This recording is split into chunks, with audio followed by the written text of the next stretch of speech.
2:23 a.m., Detective Corey Palmer conducting interview with Rosangela Blackwell. Detective Sam Durkin also present. So, Miss Blackwell, tell us again why you were in that house. Say nothing. Tell them nothing. Keep your teeth together. We'll get out of this.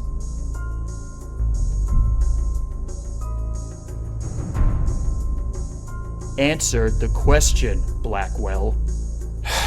Let the record show that the interviewee has chosen to remain silent. That's your right, but your silence can and will be used against you. Remember that. Fine. Next question. What happened to Detective Piero?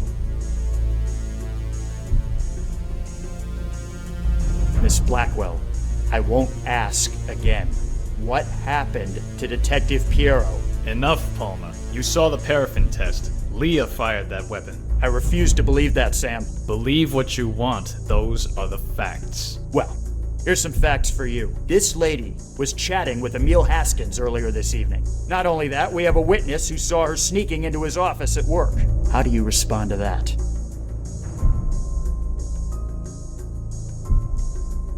No answer, huh? Well, let me lay it out for you. We spoke to the clerk on duty. We spoke to Emil Haskins, a man who is now a widower, I might add. Nobody gave you permission. But then, breaking and entering isn't really a new thing for you, is it?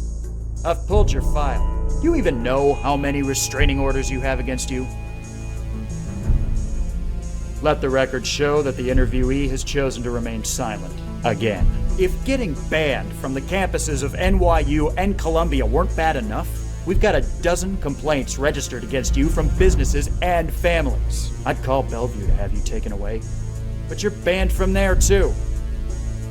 Who the hell are you? And why haven't you been taken in before now? Palmer, take a walk. Sam? You're tired. Go get a cup of coffee. I don't need coffee. Don't think I don't know what's going on here. I've heard the rumors. That you've got some mysterious informant. Is this her? Palmer? Fine, I'm going. But we will find out what happened. It's our damn job, after all.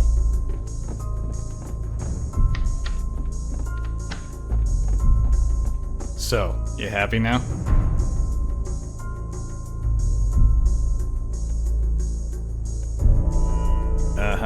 Look, I'm more patient than Palmer.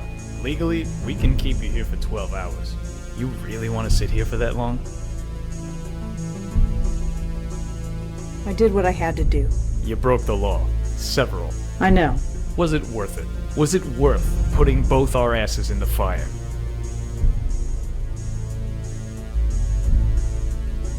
There's something much bigger going on. So you said. But we cops, we like things simple. Not you, though. You make things complicated just by walking into a room. What are you trying to say? Officially, we're pursuing every lead. Unofficially, there was no trace of the bullet that killed the little girl. With Leah dead, we'll most likely never solve it. The trail is too cold. So, what do you need? Excuse me? You want it in so bad? You're in. You won't be on the books. We can't even pay you. This case is too high profile. So, what do you need?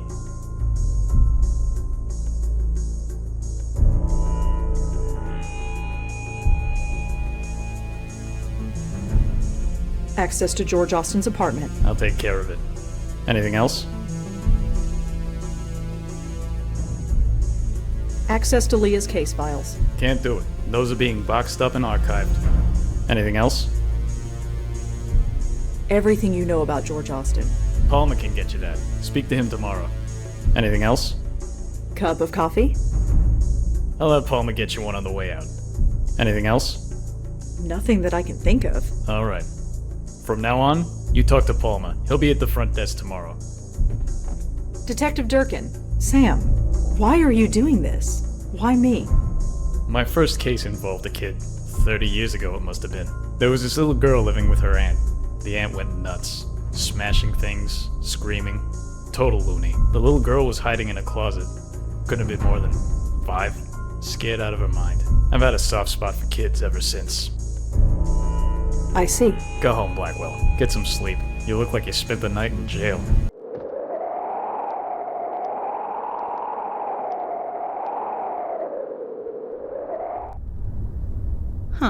The press are having a field day. Lots of theories, but nothing approaching the truth. You expect anything different? Just be glad your name didn't get leaked. That's the last thing we need. No trace of the Grace Group either. Then we best get out there and do what we do.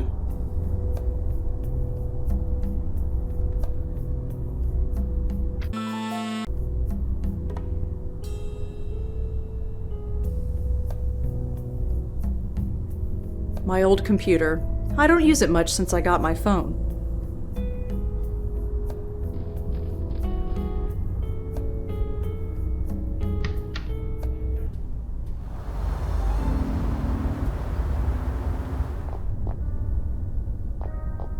Hi. Yes, miss? My name is Rosangela Blackwell. I was told you'd be expecting me? Is this about George? That's right. I still can't believe it. But here's the key. 12th floor, penthouse A. Thanks.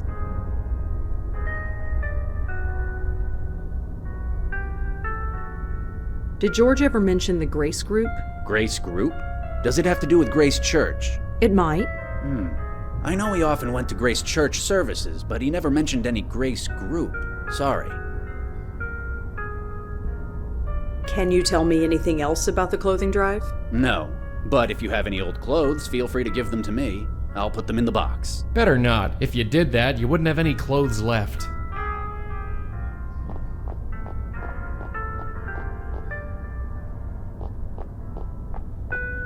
Yep, just old clothes. Nothing special about them. It's full of old clothes.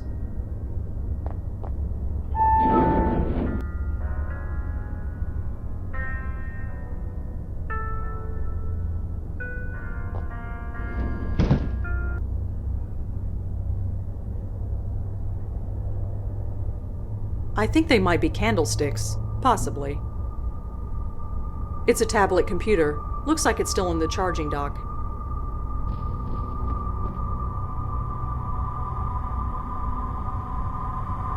Whoever this Michael is, he seems to know quite a lot.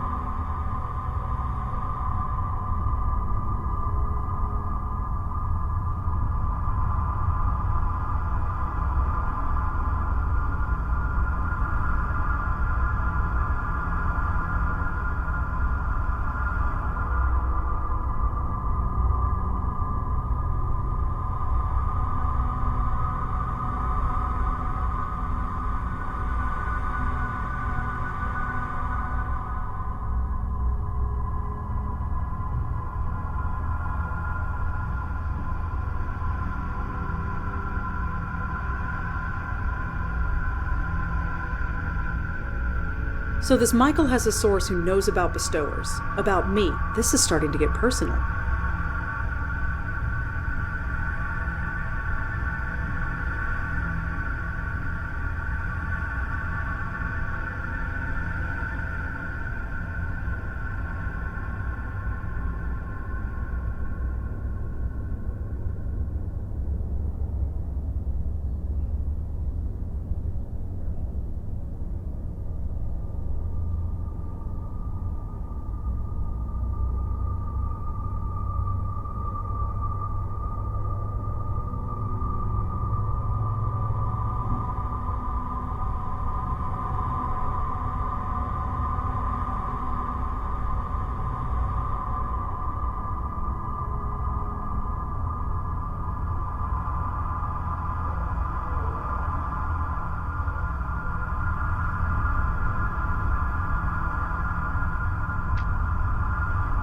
If I switch it off, it'll be too dark to see.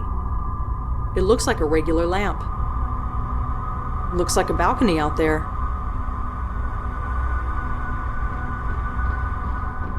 That'd look amazing on my bathroom wall. Darling, that thing's bigger than your entire bathroom.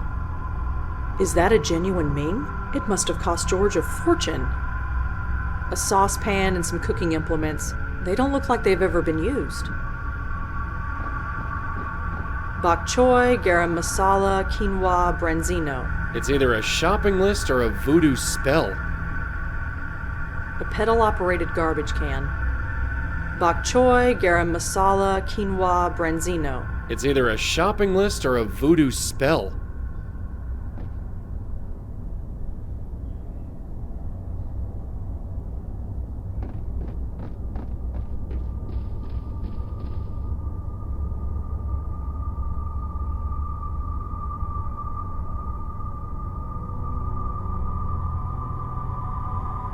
He was part of the Grace Group.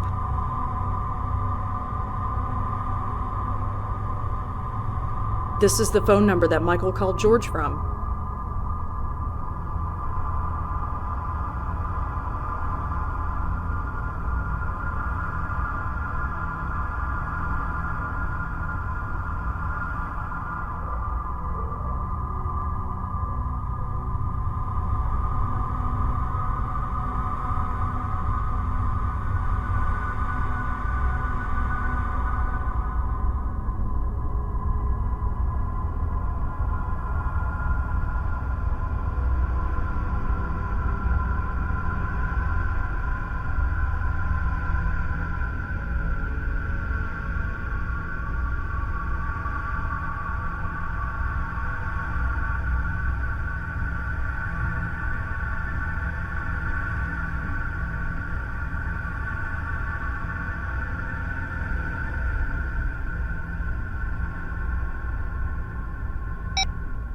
No answer.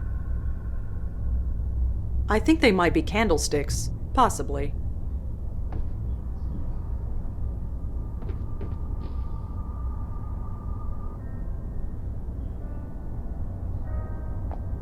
It's full of old clothes.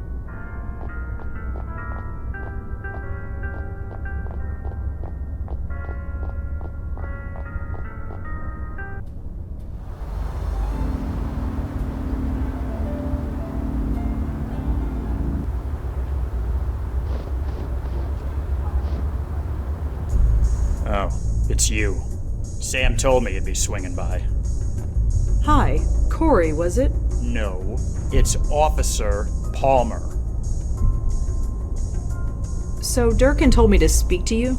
Yes, I heard. Congratulations, I guess. I don't know why you're so special, but orders are orders. You need any information from us, I'll see about getting it to you.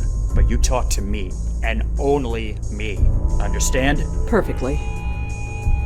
I'm sorry about Leah. Don't even go there. I don't care what you saw, or what the evidence says.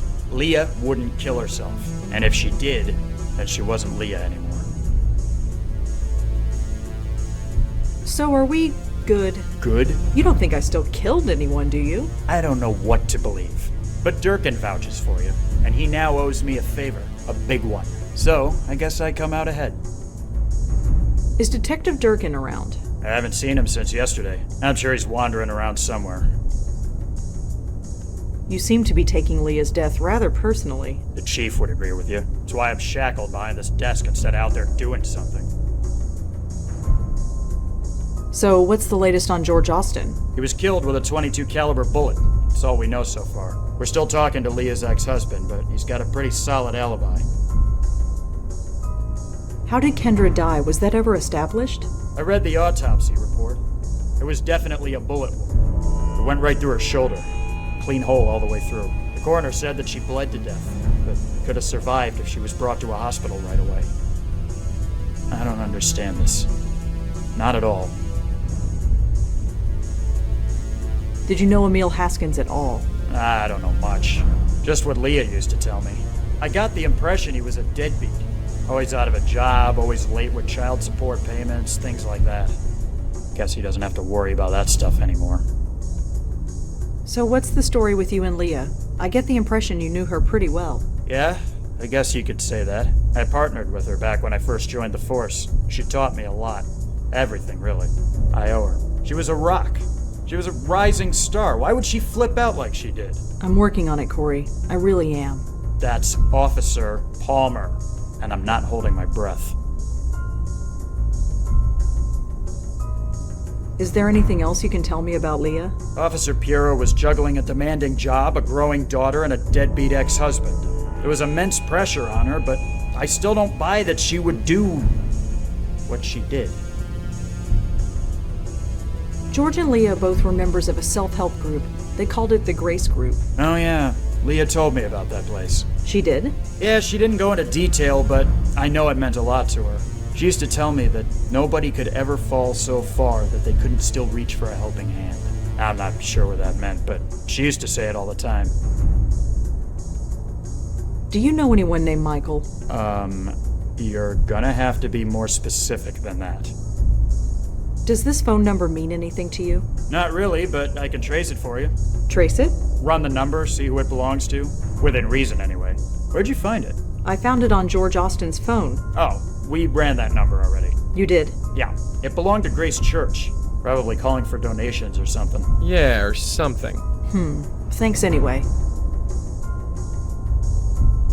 There are tons of case files listed here. I'm not going to ask about them one by one.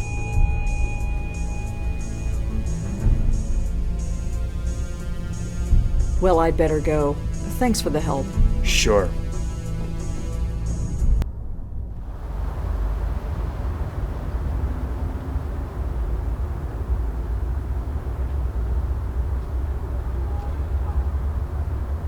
I don't think those are connected in any way.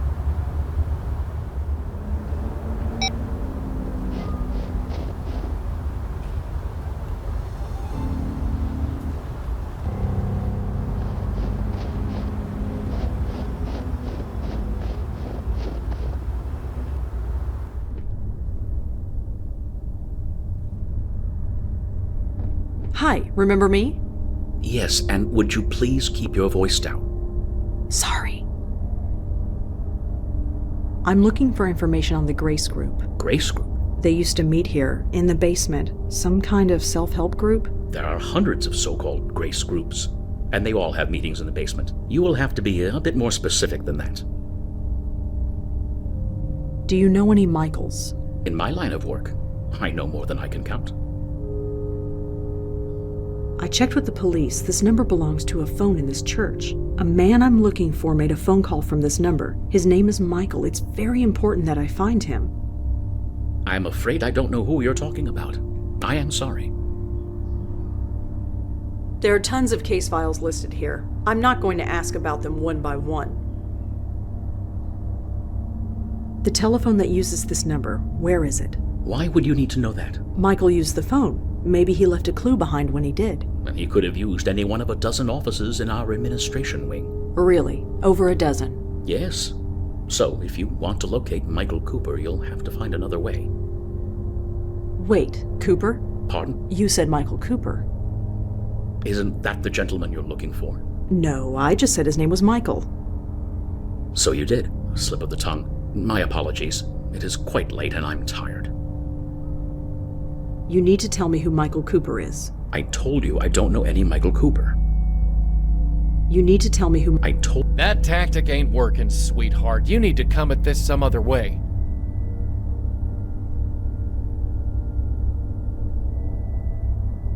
Well, thanks. I'll be going. Stay safe.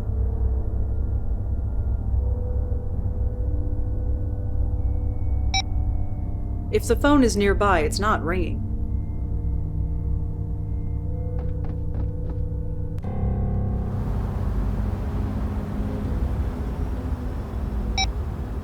No answer.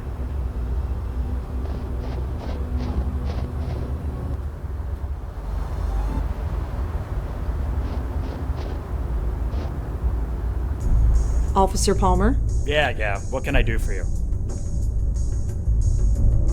Do you have a record of a Michael Cooper in your system? Let's check.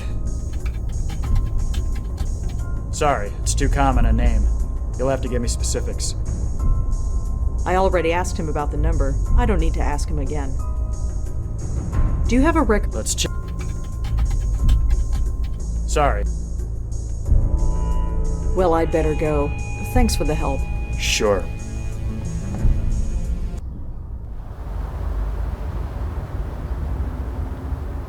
He was part of the Grace Group. This is the phone number that Michael called George from.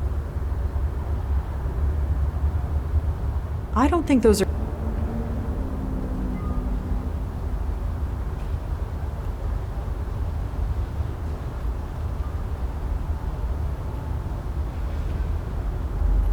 Huh. So Michael Cooper was a priest. Interesting.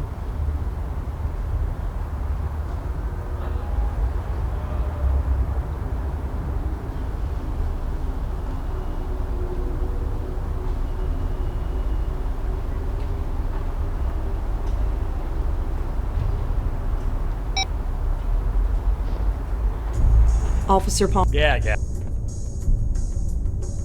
Do you have a record of he's a priest? Let's check. Sorry, whoever he is, there's no file on him. Do you have a record of a Michael Cooper in your system? He's a priest. Let's check. Sorry, whoever he is, there's no file on him. Well, I'd better go. Thanks for the help. Sure.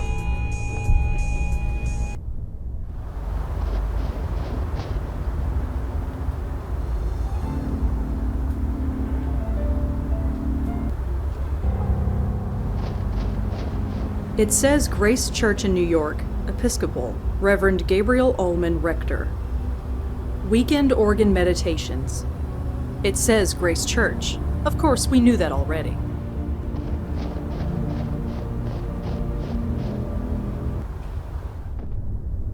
He looks pretty deep in thought. Excuse me. Yes.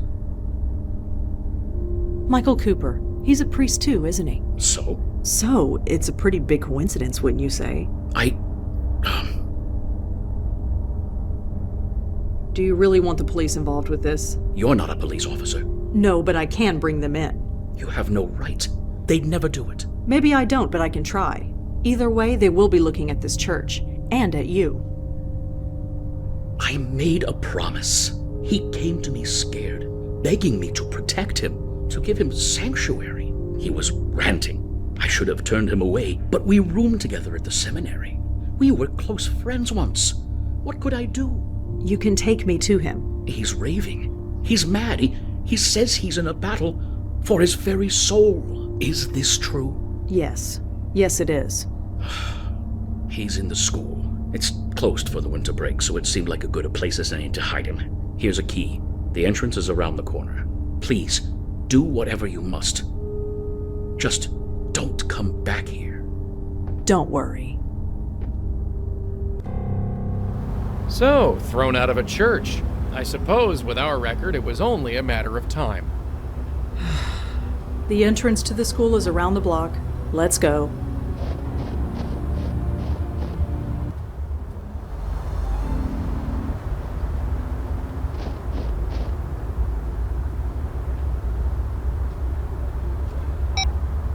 No answer. No need to pay attention to that. There aren't any cars out tonight.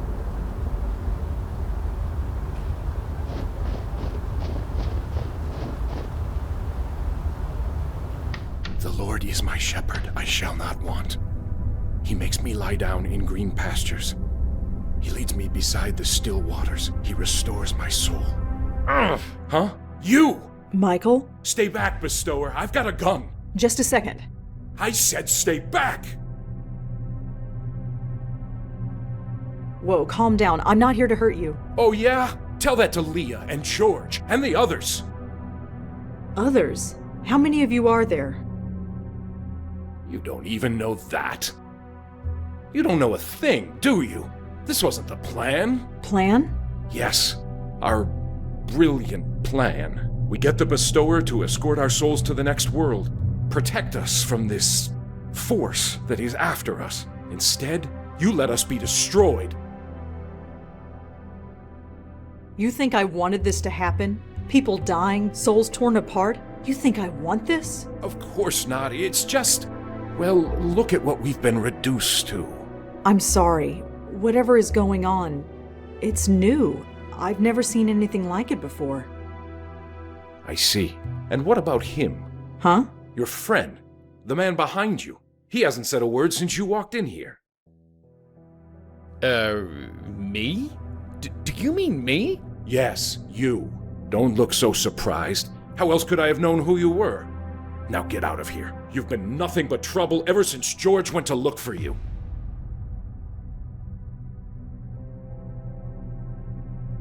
I am so sick of guns. Yeah, well, I'm sick of all this. Temper, my host. That voice. It can't be. I told you to stay in the other room. Yes, my host, I know. But I had to intervene. These two know me. If I may. Fine. Fine. Just make it quick. I'm losing concentration. Malone, Blackwell, what a pleasant surprise to see you both again. Yeah, surprise is the word. What the hell are you doing here? Is it not obvious? You freed me, Malone, brought me back into this world, and as befits all of our kind, I had a host waiting for me, and so I have returned to my former duties. Look, as much as I am touched by this reunion, I need to focus. Perhaps we should all converse outside. Fine, outside. Just leave me in peace. Thank you, my host.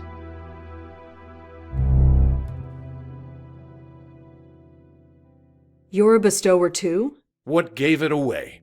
The spirit guide who won't leave me alone? Look, maintaining this circle leaves me a bit cranky. Sorry. If you can help, great. If not, well, I've made my peace with it. Just go talk to her.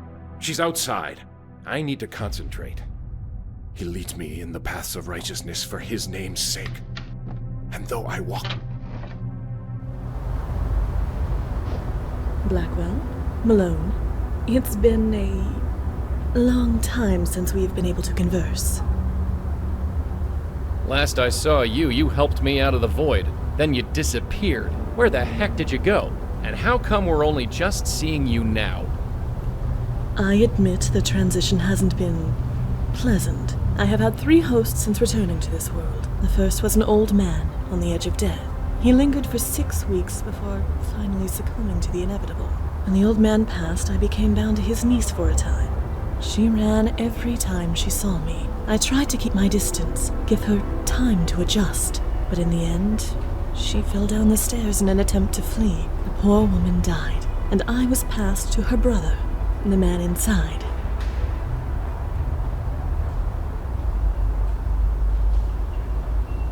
So, you always seem to know what the hell is going on. So what the hell is going on?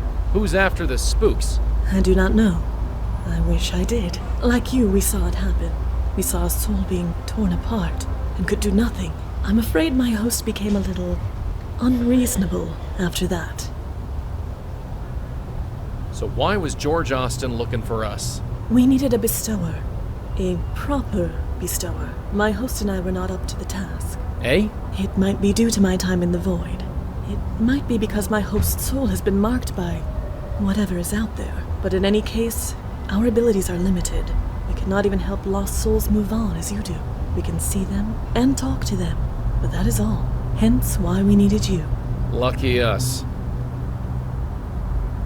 So what can we do? We don't even know what's going on. Our theory was that you could help move these poor souls into the next world before they were destroyed. But it appears that it did not achieve the desired result. You could say that, yeah. You must investigate. My host and I are restricted, but you two are not. If anyone can help uncover why these poor spirits are being attacked and stop it, it is you. Please, you're a fellow spook. Call me Joey. Forgive me. When you are as old as I am, all the names blur together. So I tend to address those I speak to by their family name. It is just easier that way, and less painful. I'm afraid it is a habit that is difficult to break. So how'd you like being on the outside, as it were? I imagine it's better than being trapped wherever you were. I had hoped, that I would pass on, that being brought back to the mortal world would force me to obey mortal laws. Instead, No, it is not to be. I have returned to my former duties, therefore I must have further work to do. But yes, it is nicer than being trapped in the void. Did I ever thank you, Malone? Not as such, no. Well, I must rectify that. Thank you. Yeah, sure. Anytime. So, what do you know about this Grace group? I know that it meant a great deal to my host, as well as his friends. Whatever happened at those meetings, it greatly improved their lives. But obviously, it came at a cost. So what's the story with Michael? What's his deal? Cooper is my host. We have not had the time to get to know each other better. Is he always this ornery? Do have some pity for him. He has lost his uncle, his sister, and several of his friends. He has been forced to accept the spirit world and the possible loss of his own soul, all within the span of a few weeks. If anyone deserves some understanding, it is he. You ever go to the Carth House? Dumpy place in Chelsea. I'm afraid I do not. Why do you let Father Michael push you around like that? It is what my host wishes. So? Simply that.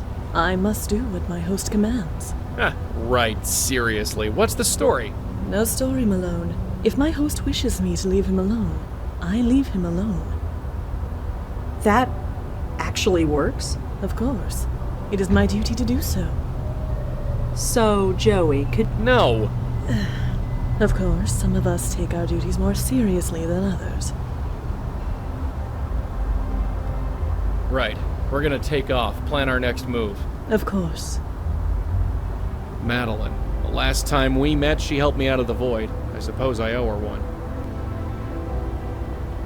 She's just standing around, piling up snow. Can we talk? Yes? This place was around even in my day. You ever go here? No, it's one of the more expensive private schools in the city. Not really an option for a foster kid like me. Right. You read that report that Durkin sent you? It gives details on all the people that they found squatting there. There were several dozen of them. Huh. Michael's gotten himself shackled to Madeline, poor guy. Why do you say that? Remember her last host? The Countess? The mass-murdering crazy lady? I remember, but Michael won't turn out the same way. Easy enough to say, but keep your eye on both of them, just in case. A self-help group. Thought these things were supposed to, help people. They're set up for people who are sad and desperate. They make easy targets. Huh. I guess we've been around the block too many times to believe anything else. Pretty solid, but it looks unlocked.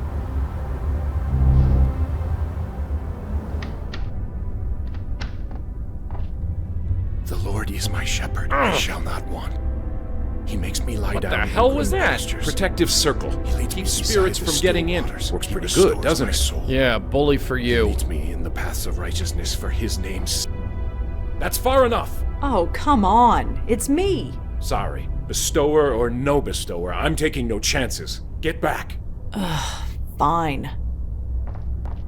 And though I walk through the valley of the shadow of death, I will fear no evil.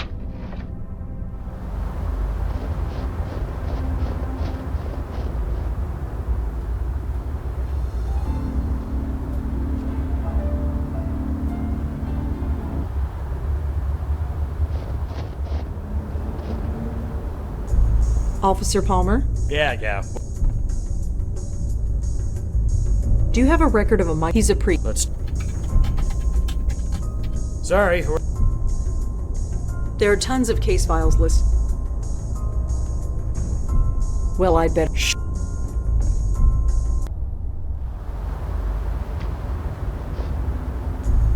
Yeah.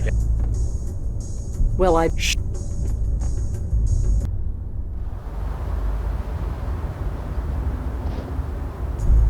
Yeah. Well, I. Shh.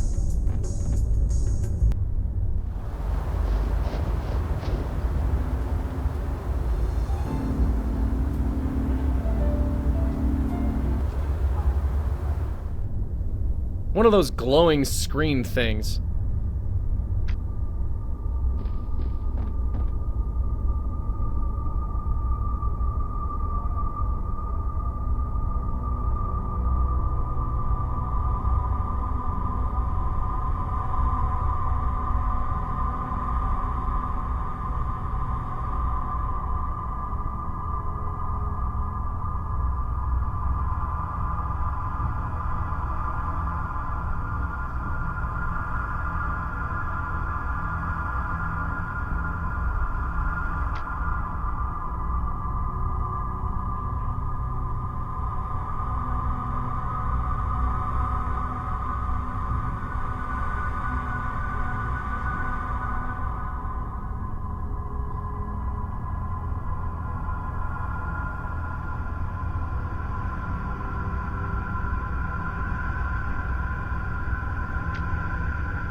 That'd look amazing on my bathroom wall. Darling, that thing's bigger than your entire bathroom. Looks like a balcony out there.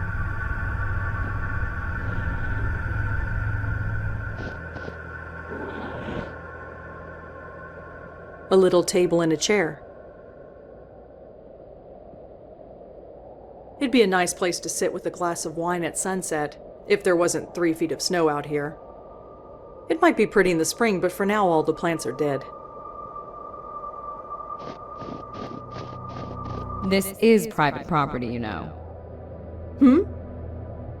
Oh, hi there. Yes, hi there. What are you doing up here?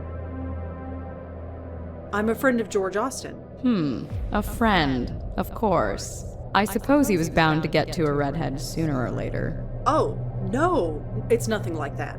Please, it's none of my business. Anyway, I'd best head back in. But I'm sure I'll see you around. Ta.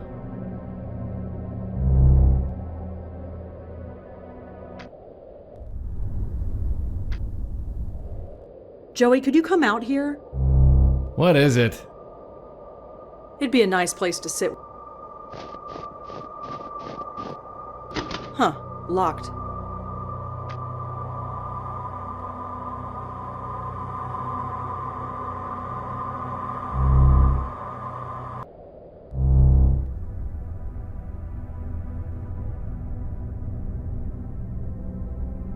Whatever this note says, it's too dark to read it.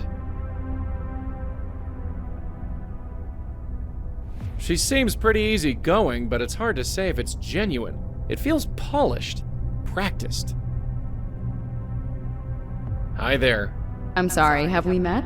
Kind of. I think you met my friend earlier. I see. You're both looking after George's place. Yeah, something like that. So you actually live here? So to speak. Yes? Why are you so surprised?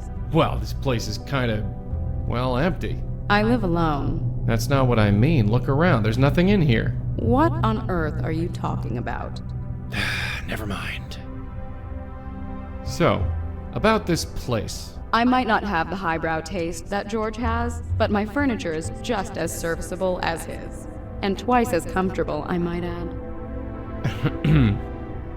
Who are you, if you don't mind me asking? Cute. Very cute. Huh? Wait, you're serious? Well, isn't this delicious? It's so rare that I get to be the mysterious one. My name's Joey. Joey Malone. Why don't you tell me yours? You honestly don't know who I am? I'm afraid not. I admit, I'm fascinated. I know your name, but you don't know mine. It's not often that I'm in this position. So, are you gonna tell me or what? I think not. I want to savor this for just a little while longer. Come on, you know my name. It's only fair. I can't tell if you're being genuine or if you're just playing with me. Why not both? Well, the night is young. See if you can figure it out. So what is this? You famous or something? Or something. Listen, it's really important that you tell me who you are. What on earth could be so important? It's complicated. No. No, I don't think so. I'm enjoying this way too much. Come on, what's your name? No. This is too much fun. You'll figure it out. Everyone recognizes me eventually. Could I ask you a couple questions? You don't even know my name, and you want to ask me questions. Well, maybe if you actually told me your name. No. Like I said, this is way too much fun. Come on, what's your name? No. You'll figure it out. Well, whoever you are, I'll see you around. Say hi to George for me, if you see him. No point in leaving that way. I can only leave with Red, and she can't get in here.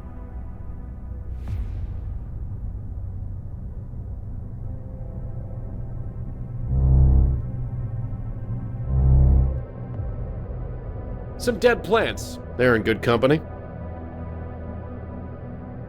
Can we talk? What? A roof deck like this, I wonder if money actually can buy you happiness. I'll settle for central heating.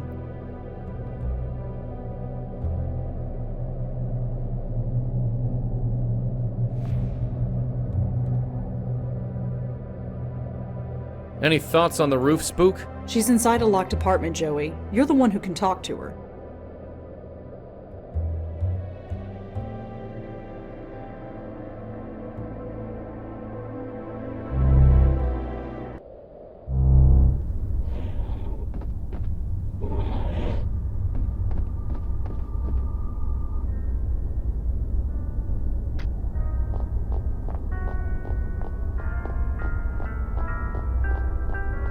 Hi. Yes, miss?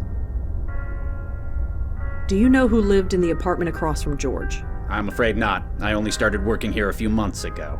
That apartment has been vacant the whole time.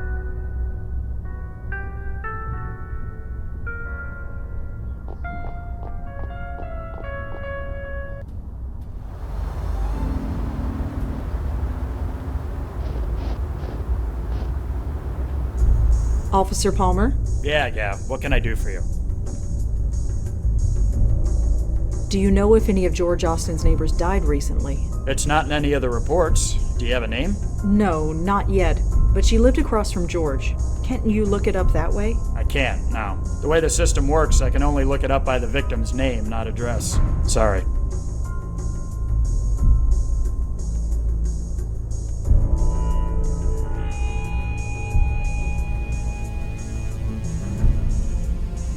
Well, I'd better go. Thanks for the help. Sure.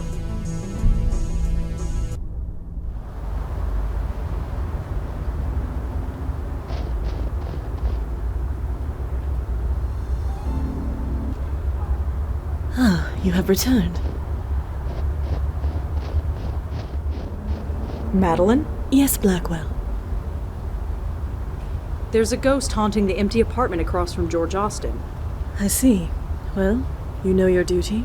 Go and save it. Do you know a place called... I'm afraid. Is there anything else you... Sadly, So you don't know anything about this Grace group? I'm afraid not. You know as much as I. Well, I suppose we'll talk to you soon. Of course.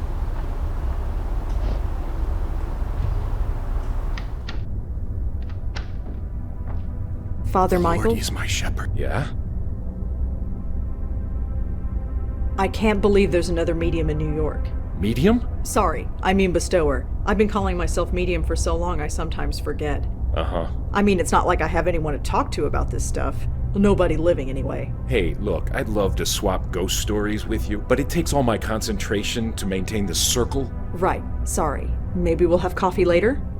You know, after we save your soul and everything. Sure, sounds great. What is this circle? Oh, this. Madeline taught me how to do it. It prevents anything spiritual from getting to me. It takes some concentration to maintain, so I'm sorry if I seem a bit inhospitable. How did you learn what was happening? You mean that our souls were being taken? Yeah. It was a few weeks ago. I was at the bedside of a friend. Jeffrey, his name was. He went to the Grace Group meetings back in the day. Like me. He had been in a car accident. Hit and run. He was dying, and he wanted me there. And when he died, I saw it. His spirit being torn apart. He screamed. I'll never forget that scream. I know. I saw it too. Anyway, with Madeline's help, I began looking into other members of the group and learned it was happening to all of us. You know the rest. So you're working with Madeline? Working? I guess you could call it that. I've been too busy being scared to give it any serious thought. So why'd you send Madeline outside? Her presence disturbs my concentration, so she's keeping as far away as she can until this is resolved. What about us? You're the ones who are going to save my hide. For you, I'll make the extra effort to focus. Did you know that there's a ghost across the roof from George's apartment? Really? Do you know anything about it? Sadly, no. I'm sorry. There are tons of case files listed here. What about yourself? Is there anything we should know? Look, you're not exactly catching me at my best here. I can't do anything. I'm not a true bestower like you are. Madeline says she's been weakened, or I've been weakened, or something. She doesn't know. Believe me, if I could do what you can do, I'd be out there trying to stop this. But I can't. So all I can do is hide. Could you tell me about the Grace Group? It was some kind of self-help group? About 20 years ago, I was a very different person. I suppose you could call me an alcoholic, although I wouldn't have said it at the time. Then I saw an ad in the newspaper. It promised to help folks like me find their way. It seemed to be some kind of hippie self-help group, but I went to a meeting anyway. I don't remember much about the meetings, but somehow I had discovered that going to seminary school was something I had to do. It all made sense. Made sense? I just knew it was what I was meant to be doing, and I was right.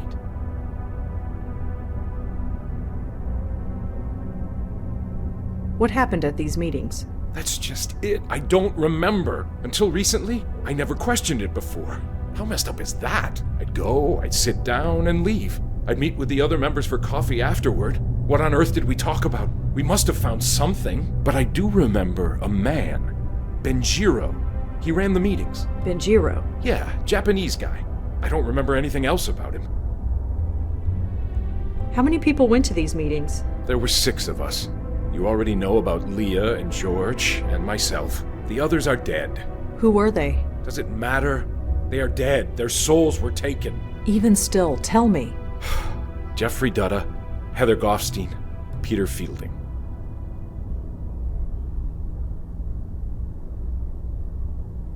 So the man who ran the Grace Group meetings was named Benjiro? Yeah, Japanese guy. I don't remember anything else about him. Could you tell me about Jeffrey? God, Jeffrey Dutta. Talk about transfiguration. When he walked into that Grace Group meeting, I thought he was in the wrong place. I mean, the guy was a Wall Street broker, for crying out loud. He could have bought the church and everything in it. But he later confessed that he tried to kill himself. Twice. So what happened to him? He became a professional dog walker. Can you believe it? He used to pocket millions a year, plus bonuses. Then he was picking up dog crap for $25 an hour and smiling about it. He was hit by a car crossing the street.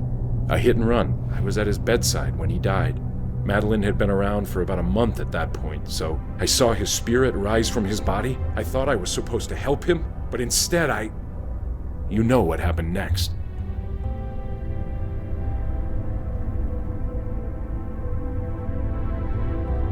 Could you tell me about Peter? Peter Fielding, yes. I never had much contact with him. He died several months ago. I'm afraid it's too late for him. You saw his soul being taken? Well, no. He died before Madeline came into my life, so I can't say for sure. But he went to Grace Group meetings, and he's dead. What other conclusion can I reach? Tell me about Heather Goffstein. You said she was a member of your group. Yes, she was one of us. I asked George if he knew where she was. He told me she was dead. I'm afraid it's too late for her. Is this like Peter? Did you actually see her soul being taken? No, I didn't. Thank heaven I didn't. Seeing it happen once is more than I can take.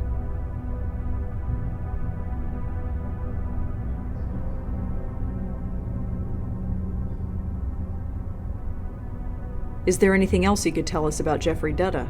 No, there's nothing left to say. I saw his spirit being ripped apart. I just want to forget it. All right, Michael. We're going to go. Of course. Godspeed to the both of you. He makes me lie down in green pastures. He leads me... Madeline? Yes, Blackwell.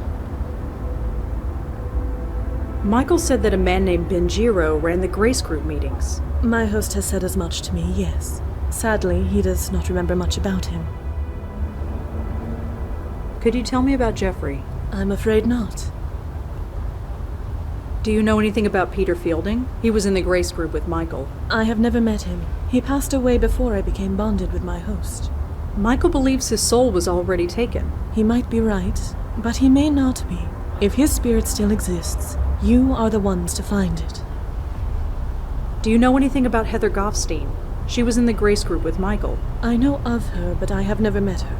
She passed away before my host and I became bonded. I never encountered her spirit. Michael believes her soul was already taken. It is certainly possible, but I refuse to lose hope until I see the evidence. Well, I suppose we'll talk to you soon. Of course.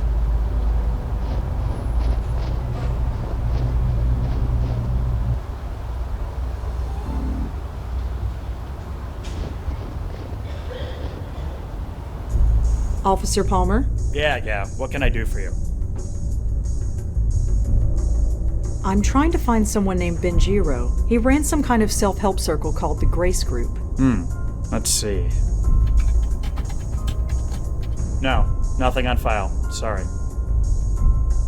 Do you have a record of a Jeffrey Dutta? He was killed in a hit and run. Let's see. Yep, hit and run, like you said.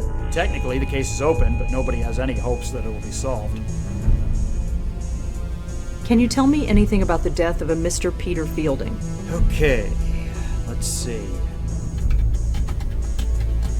Yep, here he is. Peter Fielding, age 54, owned a fitness center in Murray Hill called Field's Gym.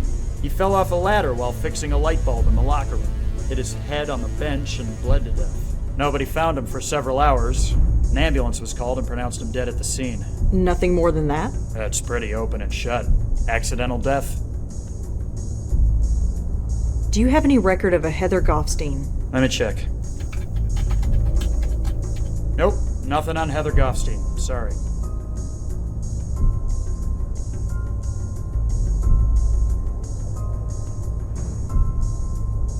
Well, I'd better go. Thanks for the help. Sure.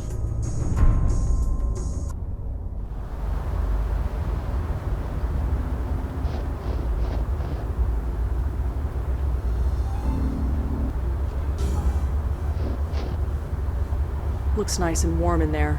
Of course, so would an ice factory right now. It says members only. It seems to open with a key card.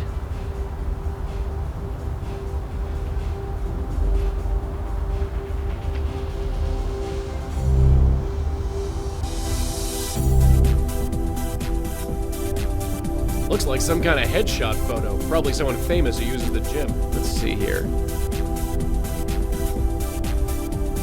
Tanya Corsi. Hey, wait a second. Is that... Yeah, that's the spook from George's Roof. Her name is Tanya Corsi. She's the spook from George's Roof.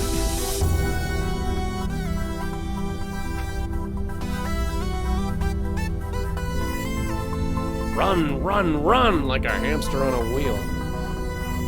That looks like a torture device to me. A TV showing some energetic broad in yoga pants. The men's locker room. Glad I can't smell anymore.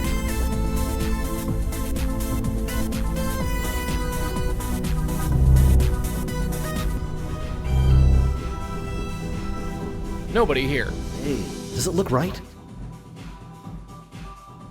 Seriously, does it look right? Does what look right? The light bulb. I could swear it was blinking. It looks fine to me. Huh. Gotta do everything myself around here. Looks to be in his 50s? It's hard to say. He's got the hair of an older man, but the body that most guys in their 20s would envy. He obviously worked out religiously, for all the good it did him.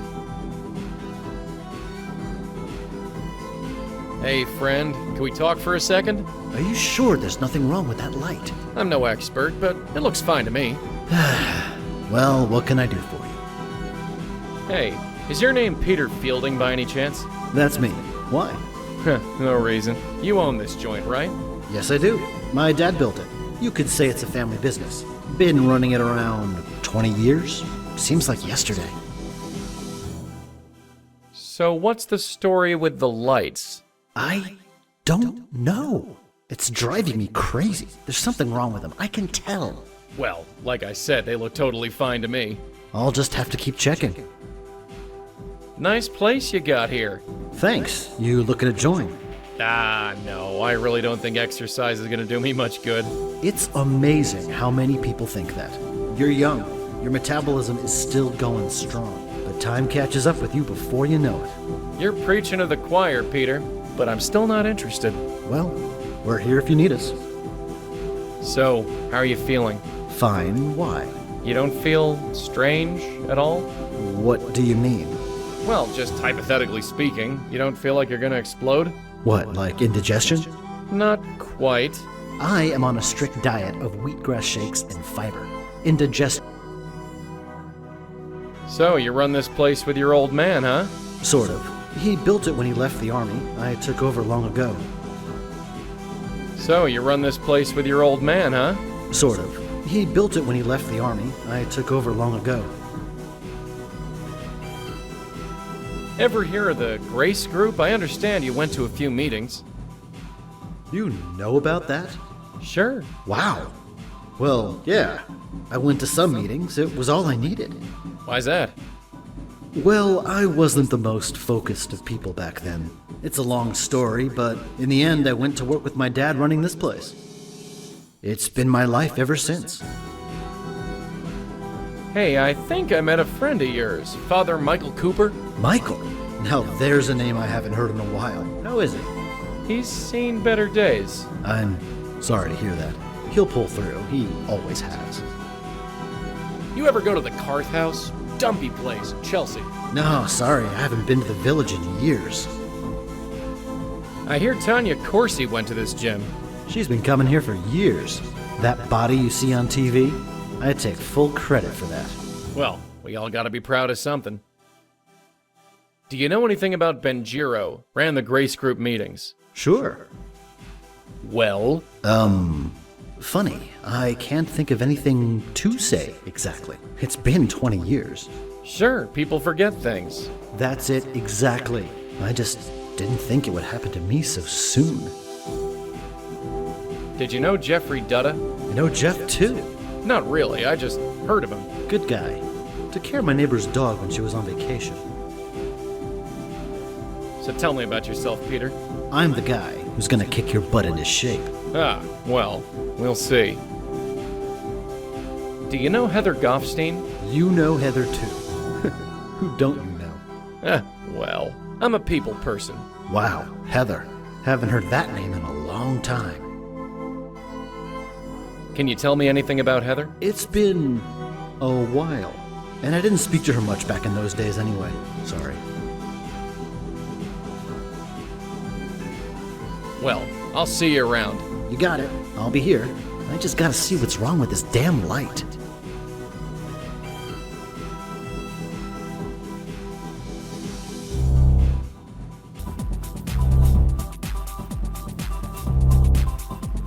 Hey, anyone in here?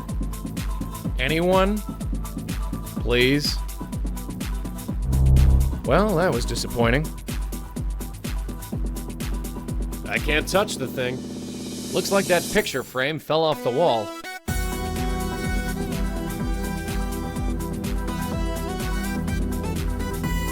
A calendar with a marker pen attached.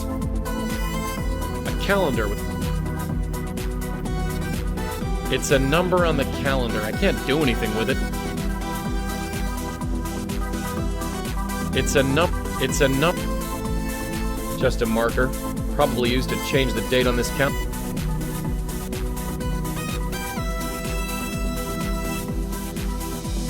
It's a number on the calendar. It's a number.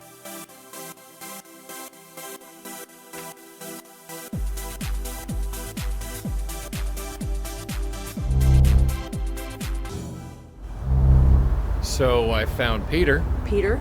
Peter Fielding? Yeah, he's safe and sound, spiritually speaking anyway. Huh. Michael was sure that Peter's ghost was taken. Just between you and me, Michael doesn't look to be sure about very much.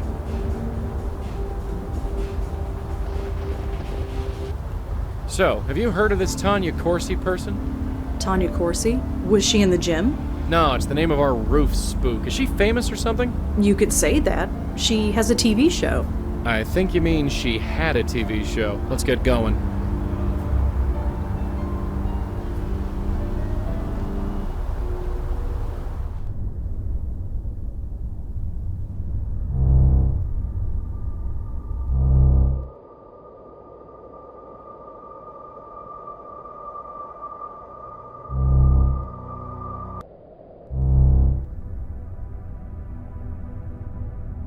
Hi there. Hello again, mister. What brings you by? You're Tanya Corsi, aren't you? I knew you'd get it. That's me, Tanya Corsi, host of the Good Morning Show on Channel 11. Now all the mystery is gone. Do you know anything about a self-help organization called the Grace Group? Grace Group? No, I haven't. Sorry. Do you know a Michael Cooper? I don't. Sorry. You ever go to the Carth House? Dumpy place in Chelsea. Sorry, no. So, Tanya, tell me about yourself. You want to get to know the real Tanya Corsi. The Tanya that you don't read about in the tabloids and magazines? If you'll let me. I barely know you, Mr. Malone. Although if you swing by more often, you might learn a thing or two.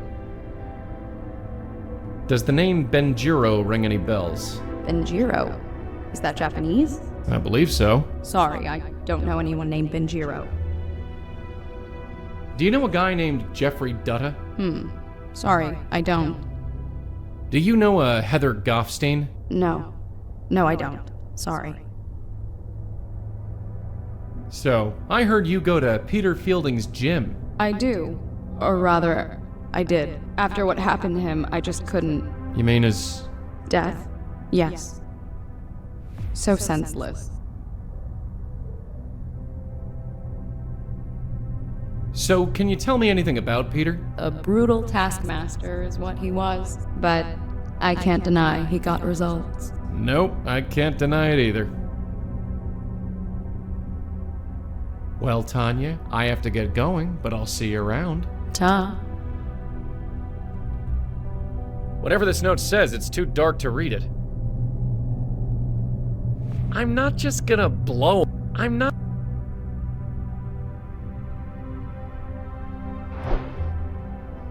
Ghost, remember? No touching. It says, I know about Heather, and it's signed by someone named Jay.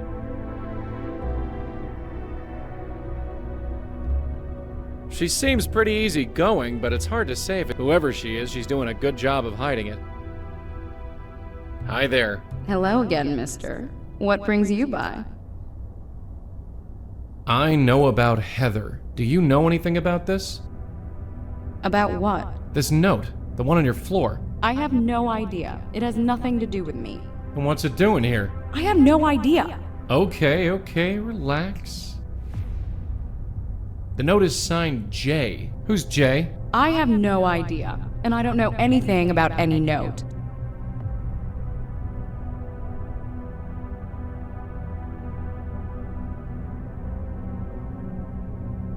Well, Tanya, I have to get going, but I'll see you around. Ta.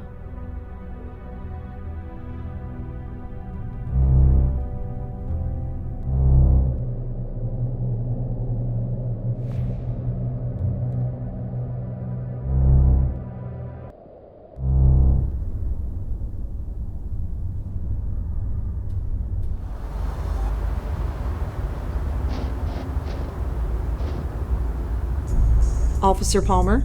Yeah, what can I do for you?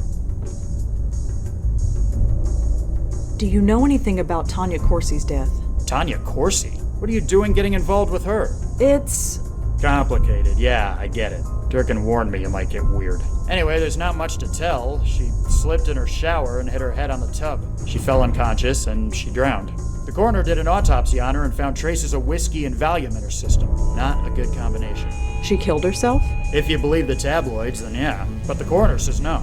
There wasn't much in her system to actually kill her, but it was enough to make her a bit clumsy. So it was just an accident? So it would seem.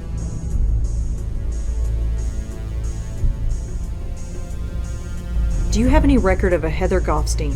Let me check. Nope, nothing on Heather. Well, I bet. Sure.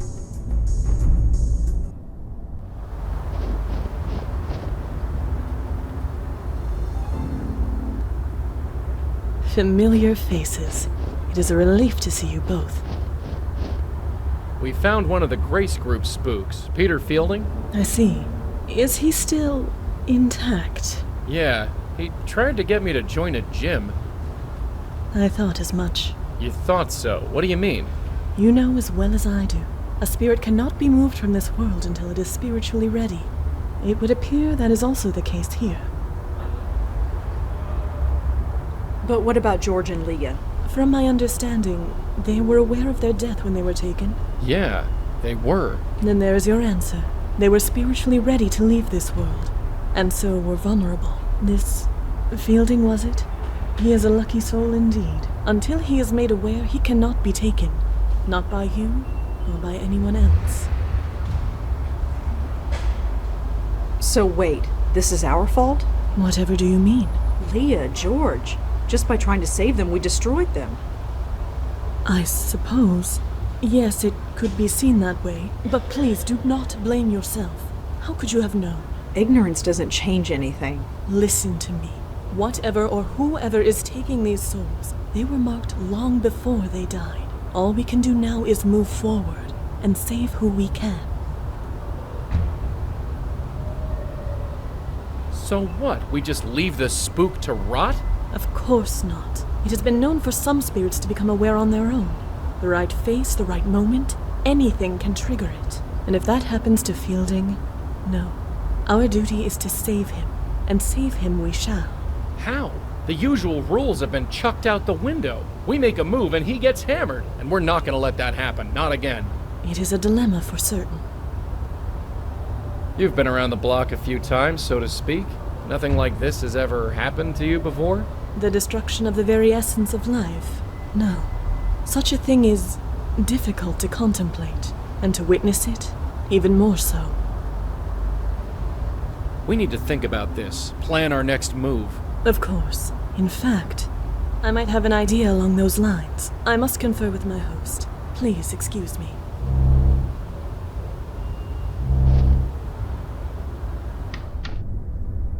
He's okay? Peter's really okay? He is still deceased, but in all other respects, yes. He is as well as can be. This changes everything. You have no idea.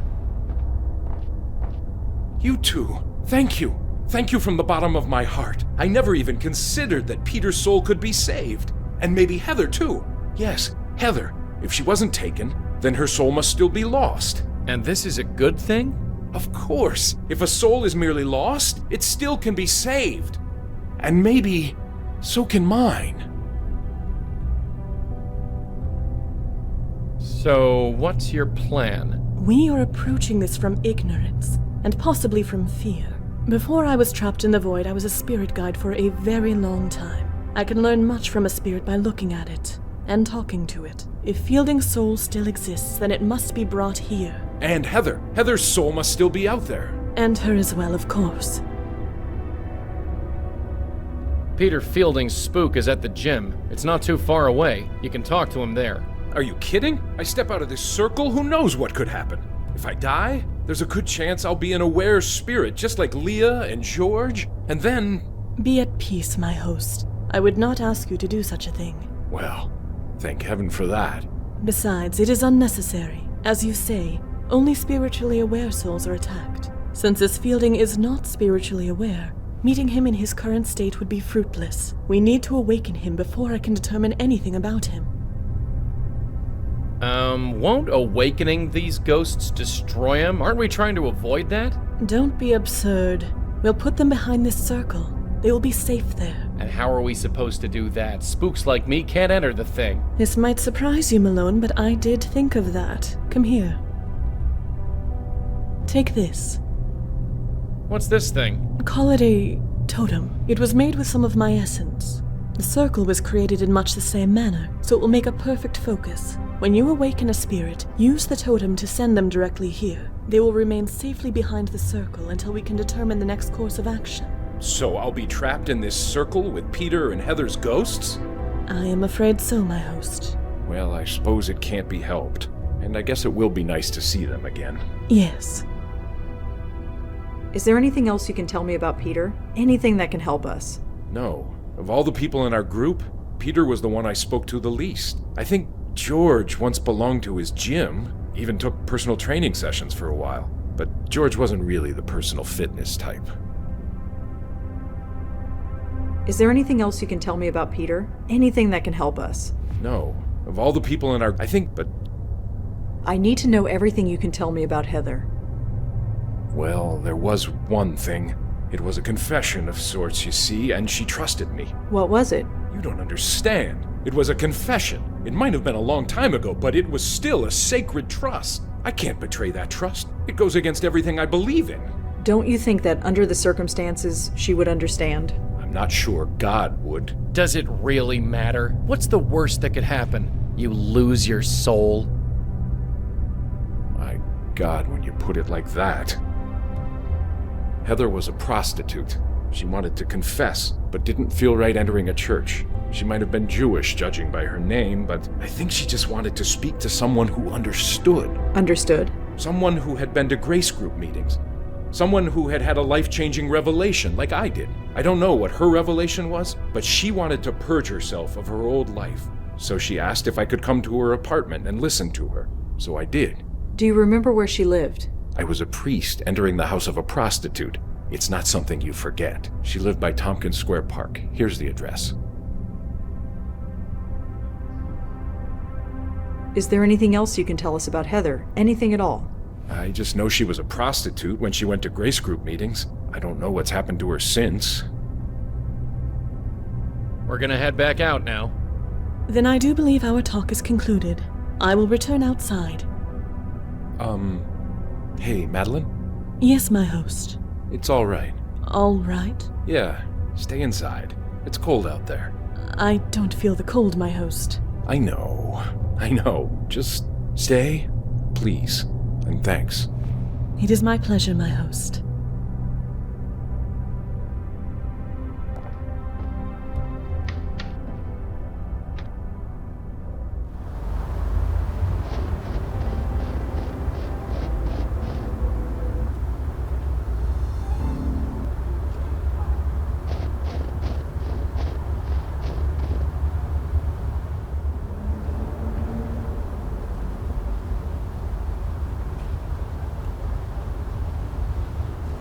A locked gate.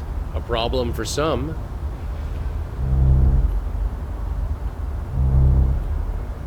Hey, how'd you get in? Ah, hello, miss. Answer my question. How'd you get in? Oh, the gate was open. Is that all right? Sure, I guess. Just be sure to close it when you leave. I don't want to get in trouble. Excuse me, miss? Oh, hi. What's up? You sure you should be out here? Why shouldn't I be? It's perfect. It's so nice to finally have a night clear enough to enjoy this place. Clear night, right. You live here? I do. Why? No reason, just making conversation. Is your name Heather Goffstein? Oh, I see. You came from Ray. Ray? Of course. You did come from Ray, right? I don't know any Ray. I came to see you. Oh, well, that's sweet, I guess. But it doesn't matter. If you want a date, you'll need Ray's permission. A date? Isn't that why you're here? No, not at all. I just want to talk. Really? Really? Well, I suppose that's all right, but we should stay out here. If we don't go in the bedroom, then it's not a date. You don't seem terribly surprised that I'm here in your garden. It is a bit strange you appeared out of nowhere, but hey, I'm used to men appearing on my doorstep. And for some reason, you seem safe. Safe? Yeah, just a vibe. Huh. Thanks, I guess. Can you tell me about the Grace Group, Heather? Grace Group? Yeah, you were a member, right? Sorry, I don't know what that is. Come on, think. You met in the basement of Grace Church. What, like AA? I'm not an alcoholic, thank you. Tell me about Father Michael Cooper. Father Michael? Is he a priest or something? Yeah, or something. He was part of the Grace Group. I don't know him, sorry. Are you sure? He seems to... You don't meet many priests in my line of work. Or at least, if you do, they don't usually tell you. You ever go to the Carth House? Dumpy place in Chelsea. I don't think so. Sorry. Do you know a Tanya Corsi? I don't think so. Sorry. Do you know a guy named Benjiro? I can't really say one way or the other. Sorry. I could get into trouble. Do you know a guy named Peter Fielding? Runs a gym in Murray Hill. I can't really say one way or the other. Sorry. I could get into trouble. So, tell me a bit about yourself, Heather. Can we not, please? Let's just enjoy the evening, okay? It's nice out here. Sure, no problem. So, tell me about this Ray character. I really shouldn't. Ray is really exclusive with the clients we're given. I shouldn't have told you the name. Well, Heather, I have to get going. Sure. I'd leave the gate open, but for some reason, I don't think that will be a problem for you. Must lead inside.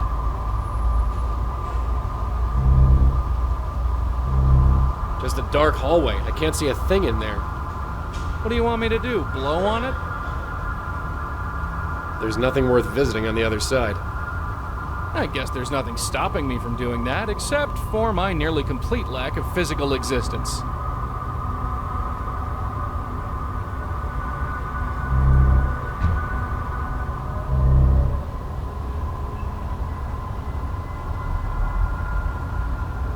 If it's all the same, I'll use the door.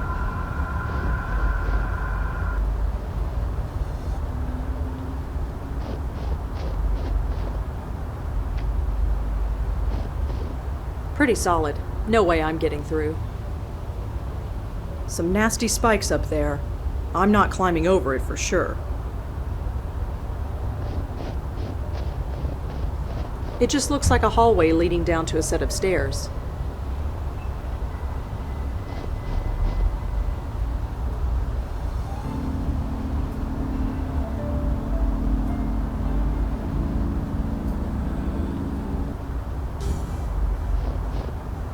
It says members only.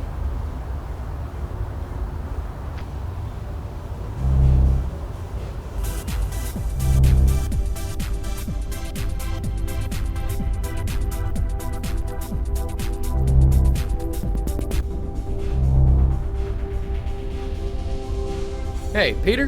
Hey man, what can I do for you? So I'm told that you give personal training sessions. Yeah, you interested?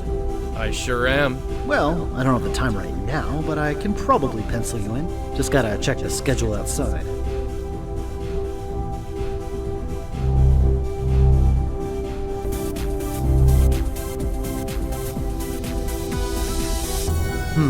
How about next Tuesday, say 11 a.m.? Sure, I think I could swing that. Great. Here's my number in case you need to reschedule. You got a phone?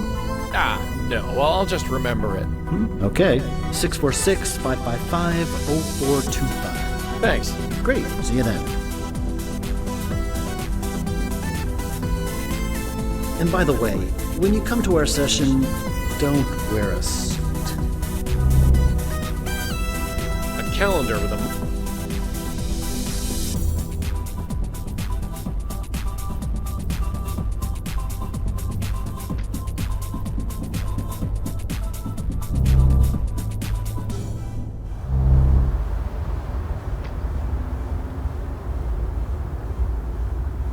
Hey, this is Peter. You know what to do.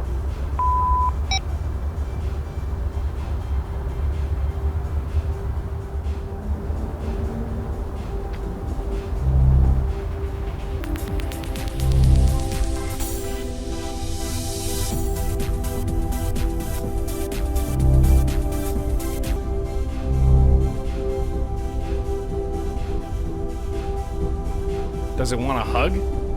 Just a forgotten towel. It's empty. Hey, Peter? Hey man, what can I do for you?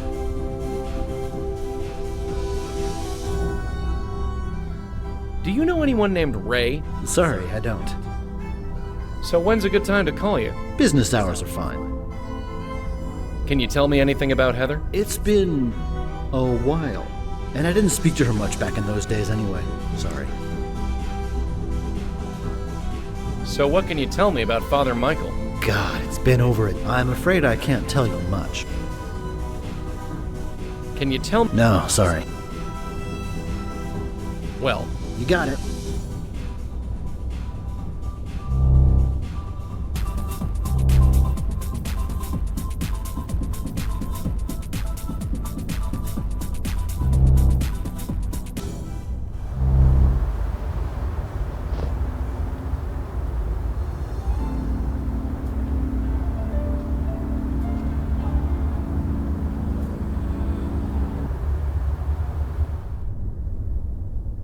a trash can.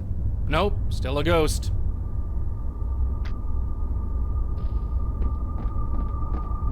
It's empty, thank God.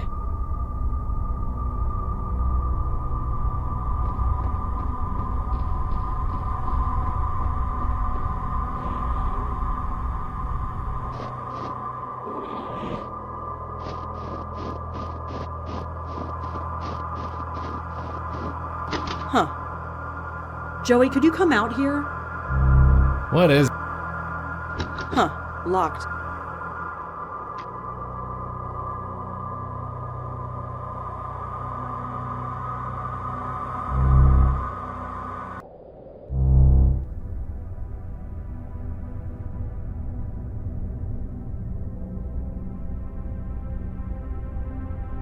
She seems pretty easygoing, but it's hard to say if it's genuine. It feels whoever she is, she's doing. Hi there. Hello again, mister. What brings you by? Are you sure you don't know anything about this note? No, I don't know anything about any note. Please stop asking about it. Is there anything else you can tell me about Peter? Did you ever see him outside of the gym? No, of course I didn't. Do you know anyone named Ray? Ray? Is that all you got? I think Ray might be involved in prostitution. Ring any bells? That's more of a late night news kind of story. We're all about the rainbows and sunshine. Do you know a Heather Goffstein? No, I don't. Sorry. Come on, that note on the floor, it has Heather written on it. So, like I told you, it has no meaning to me. I don't know any Heather. Do you know a Michael Cooper? I don't. Sorry. Well, Tanya, I have to get going, but I'll see you around. Ta.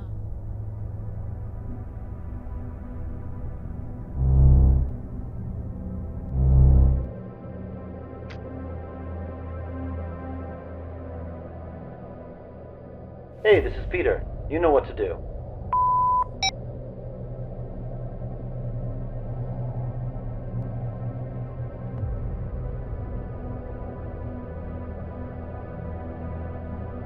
I don't think those are connected in any way. No, I don't. If there's a connection. There was a Maggie Fielding arrested at the Carth House. She might be a relative of Peter Fielding, but it's a common surname.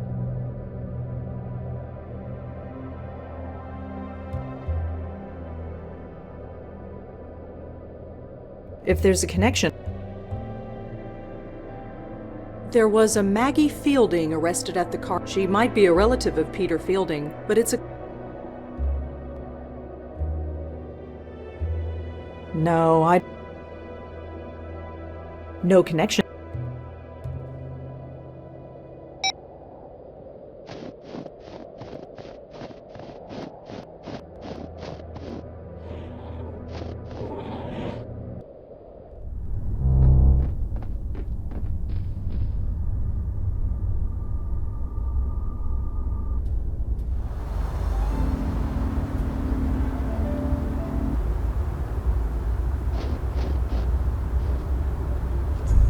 Officer Yeah.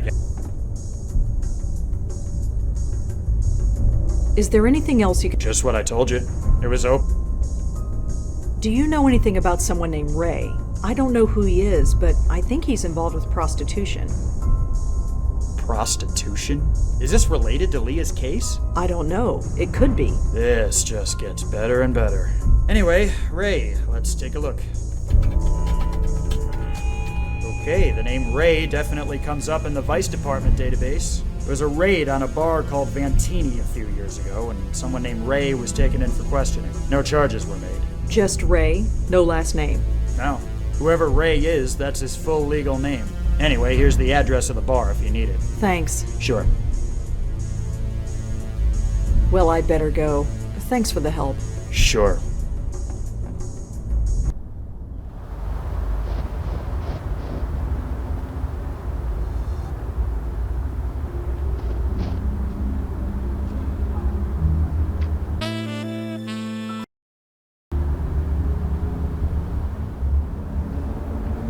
I can't see much, but it seems much warmer in there than it is out here.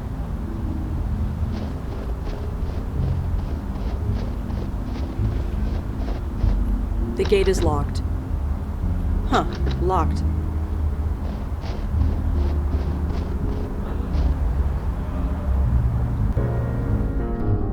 Will you look at this, Denise? Someone brave enough to join us in this weather. Well, brave or stupid anyway. Right. She must really like this place to be here in this weather. Excuse me. Yes? I'm looking for Ray. Do you know where I can find him? Ray, huh? And why would you be looking for Ray? I'm working with the police. That still doesn't answer my question. I need to speak to him about someone who worked for him. Oh? In what capacity? She was a working girl, Heather Goffstein.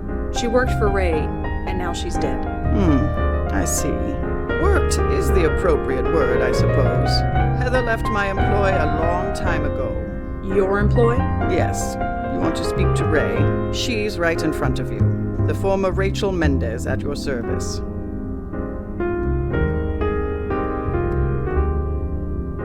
So you work here? Not directly, but I suppose I'm as much a fixture here as anything else. So Heather worked for you. Can you tell me about her? It's been, gosh, several years. I'm afraid I can't tell you much. She was very young, very pretty. Slightly lost, perhaps, like many of my girls. She's really dead? How did it happen? I don't know. That's what I'm trying to find out. Is this a police matter? Not directly. I'm working with them, but I'm pretty much on my own. Well, in that case, ask me whatever you like. You said Heather left your employ. Could you explain? Just that. She packed up and left. And you were okay with that? You think I would drag her back against her will? Absolutely not. And what would be the point? I replaced her the next week. It's the nature of this business. Some girls try the life, discover it's not for them, and then leave. Some stay for years and it grinds them alive. But occasionally, with luck and persistence, one can flourish, like I did. Did Heather have any enemies, an obsessive client, or anything? I suppose anything is possible, but not likely. I screen our clients very carefully, and I keep very careful records. How does this business work exactly? There's no bedroom upstairs, if that's what you are asking. I own several apartments in the city. I give the girls room and board in exchange for the money they receive. Some of them skim, hell, all of them skim, but I make sure to treat them well. They treat me well in return. If you kept careful records, does that mean you have a list of Heather's clients somewhere? No. I'm sorry, but no.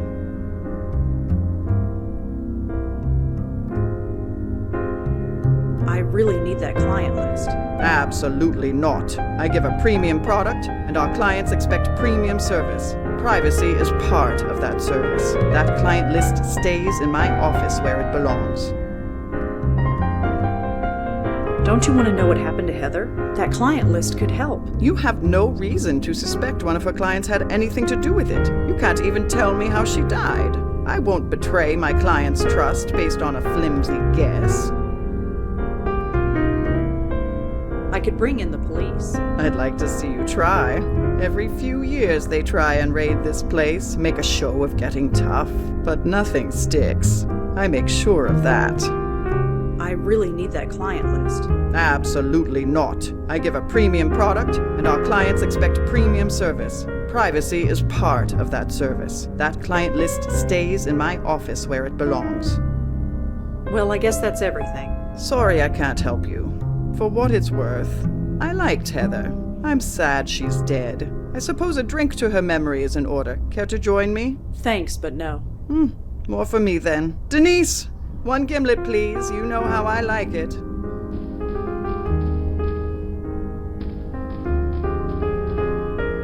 It's Ray's martini glass. Better not. Ray wouldn't like that very much. They've got a pretty varied selection, although I wouldn't really know. My criteria for picking out wine is has pretty label and under $20. Hi. Hey, what can I get for you? So what can you tell me about this place? It's old, quiet. I like it that way. Really? Yeah, I work on my thesis most nights. Honestly, I'm surprised a big place like this can stay open. It's always empty. So that woman is Ray? Yeah, she likes to keep a low profile. Really? She told me her name quickly enough. Well, I've made her a lot of gimlets tonight.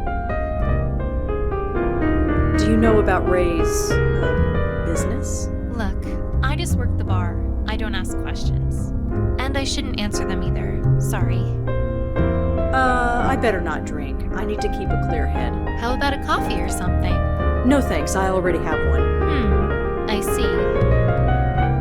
Do you know Heather Goffstein? She was one of Ray's, employees. employees. I don't know her. Sorry. Well, thanks. I better get going. Whoever this was, he signed it, "Thanks for the tie, with love, AG." It's a painting of a woman dancing. It's dedicated to someone named Mistress B. Looks like some kind of promotional poster for a burlesque act. It's an emergency exit. Hey, you can't go out that way. Sorry. Oh, right. Sorry.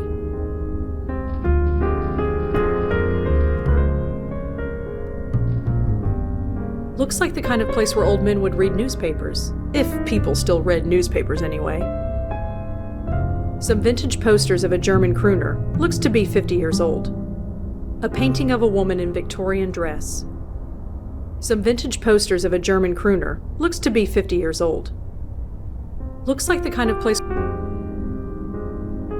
no. I've been walking nonstop for 2 straight nights in the snow.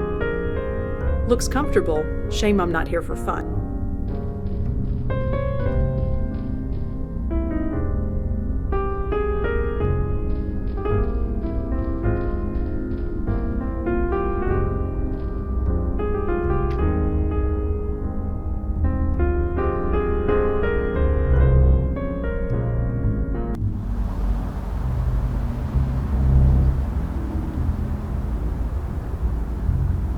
It's a rag sticking out of a dumpster.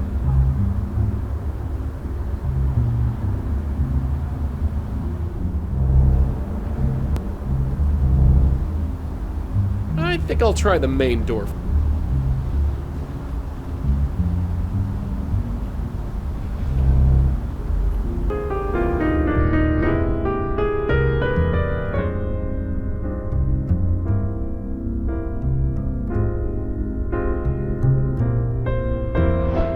How odd. Denise, could you get that for me?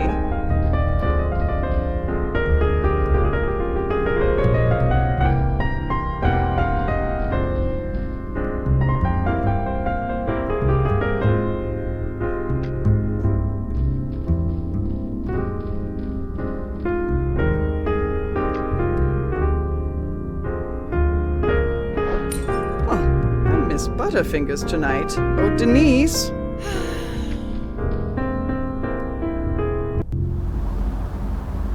Damn it! It's locked from the inside.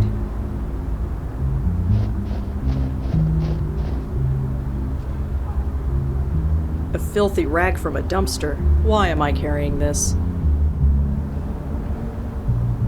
It only opens a bit, but it appears to be empty.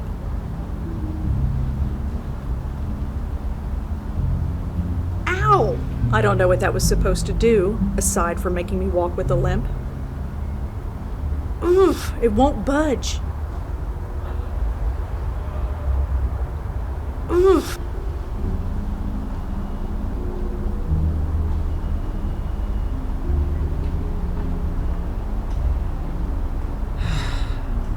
Okay, you can do this. Let's see.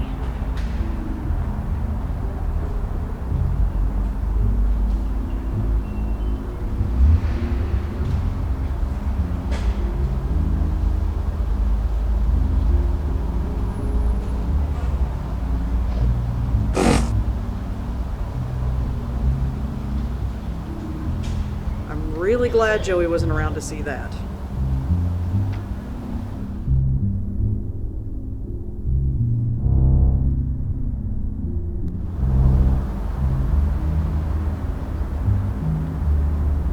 Can't do anything with that.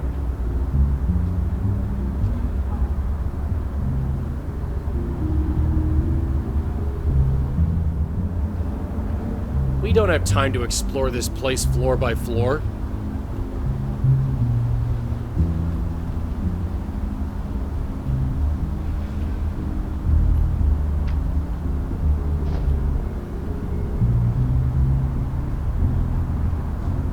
You're not seriously going to try that, are you? Quiet! Let me concentrate. Ooh, it looked like that one hurt.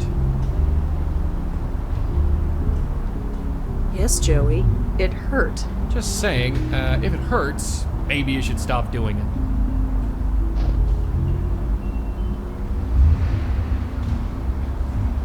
Are you sure you want to do that again? Shut up. Let me concentrate. Darling, could I point out the obvious? No. Maybe you should leave the flying to the guy who can, actually fly.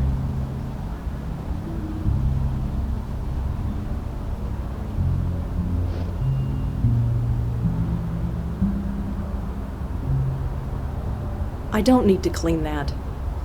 Cleaning the dumpster is pointless, especially with all that ice on it. A fire escape ladder, way out of reach. A filthy rag from a dumpster. Why am I carrying that? Again? Yes, again. Probably the smartest move. I honestly can't look anymore.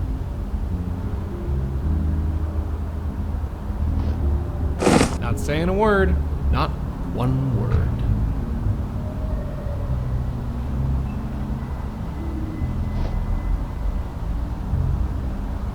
Oof, it won't budge.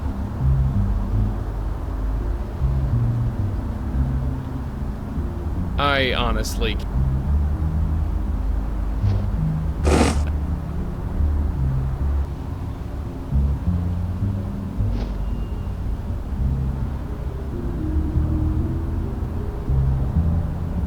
I honestly can't look anymore. Not saying a word.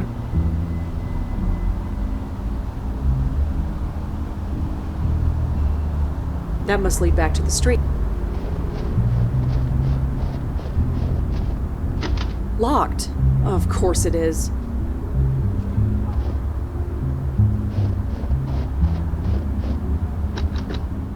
Damn it! It's locked from the inside. That must lead back to the street.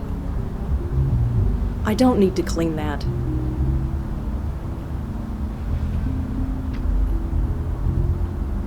We can't leave yet. She might need me. We can't leave yet. We can't leave. There's a reason why I keep my hands in my pocket. That won't do any good. According to Maddie, this only works on aware spooks. Madeline's...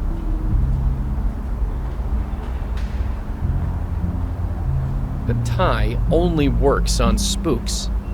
The last time I went to... So I'll keep this tie firm. The tie... I'm not just gonna... We can't leave yet. We can't leave yet. We don't have time to explore this.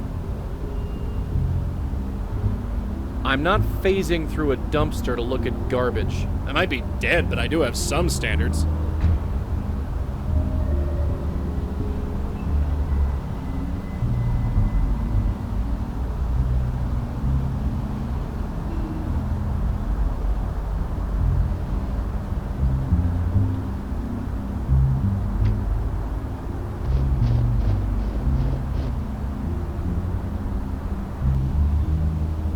Got a sec?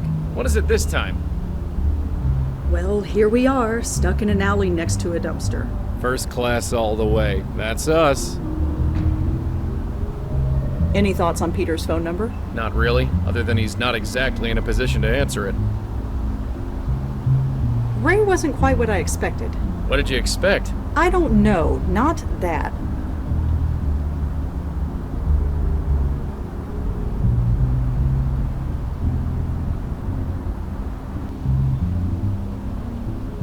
Hey Joey, check out this dirty rag I took out of a dumpster. I got nothing. You want to act like a crazy homeless person? Be my guest. I don't need to clean that. I don't need to... Cleaning the dumpster is pointless.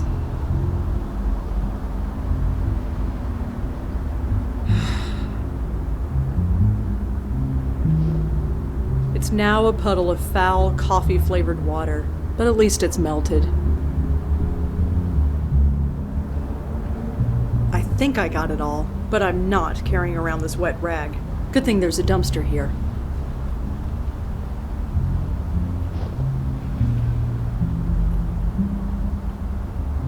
I honestly can't look anymore. Huh? How did you do that? I flew.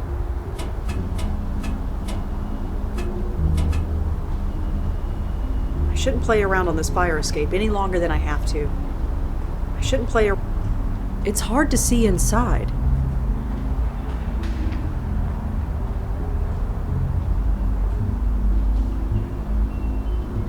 Can't leave yet, she might need me. We don't have time.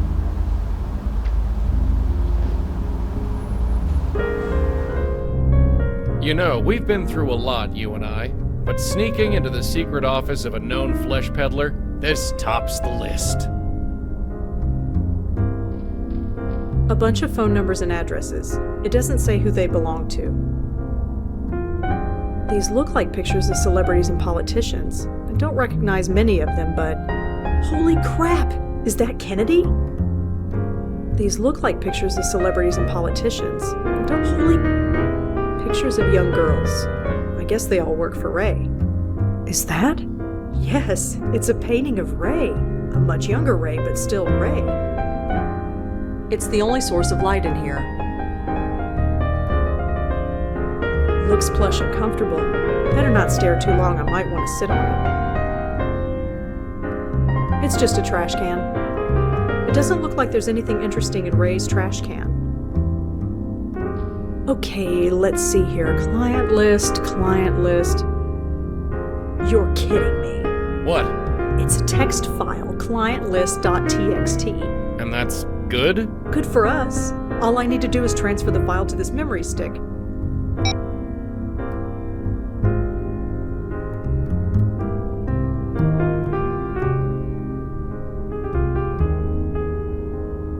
And we've got it. Some security. I guess with the secret door and paying off the police, you didn't feel the need for any more. That and she's a bit old. She might not know a lot about computers. Huh, I can relate. No point in going back. I can't get back down the ladder.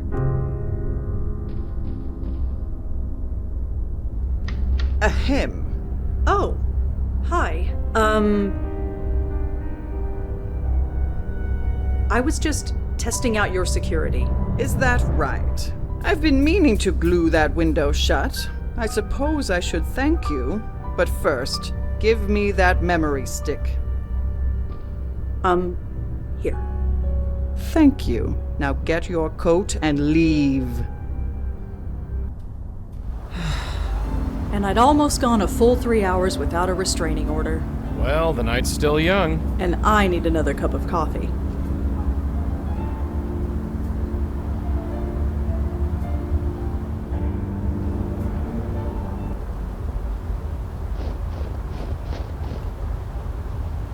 Pretty solid. No way I'm getting through.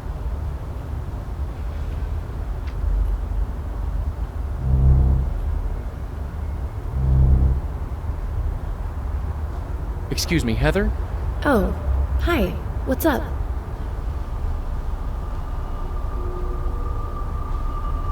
So, tell me about this Ray character. I really shouldn't.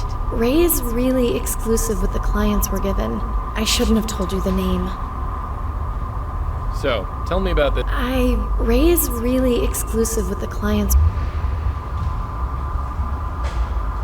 Well, Heather, I have to get going. Sure. Drop by anytime.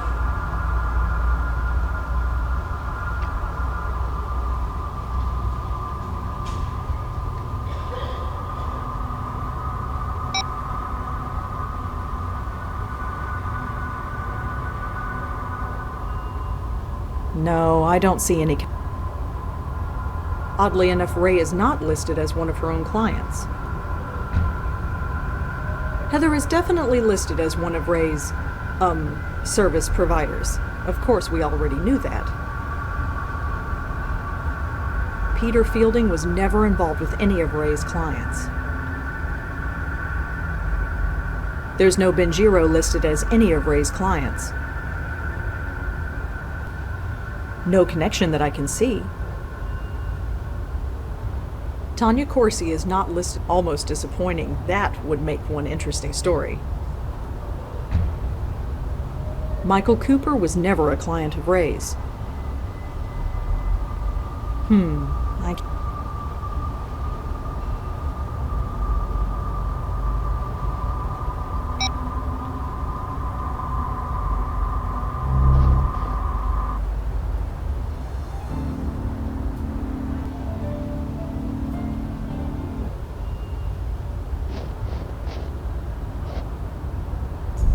Officer Palmer? Yeah, what can I do for you? I probably shouldn't show this list to a police officer. Could you look up another... I suppose I can, within reason. I'm trying to track down someone who Leah knew. The number is 646-555-0425. Alright, give me a second. That phone is registered to a unit in Murray Hill. Here's the address. Well, I'd better go. Sure.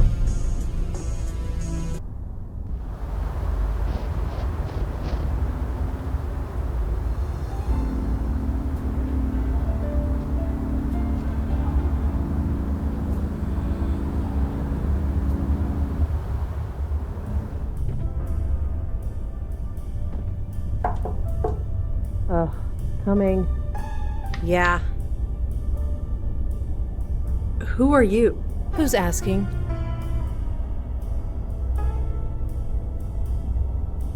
I'm a friend of Peter's. So? So I was hoping we could talk about him? Funny. I was hoping to be left alone tonight. Guess who wins? Why is nobody ever happy to see me? Dunno. It can't be your copious amount of social grace.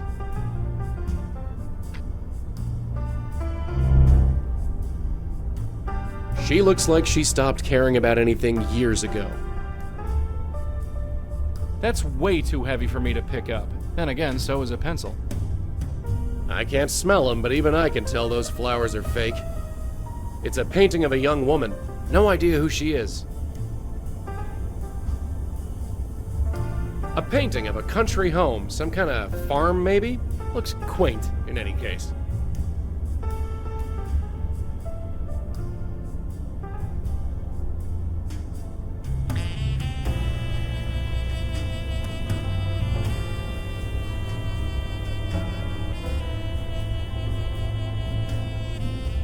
She shivered a bit, but no other reaction. I can't touch the thing.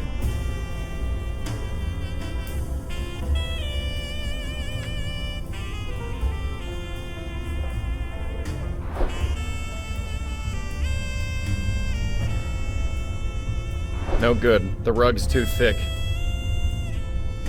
She looks like she stopped caring about anything years ago.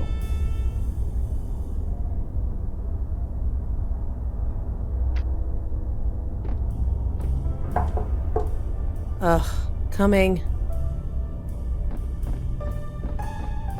You again? What is it this time?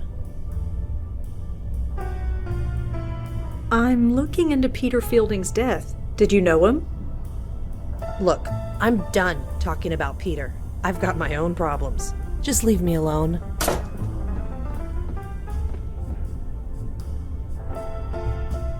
I can't see anything.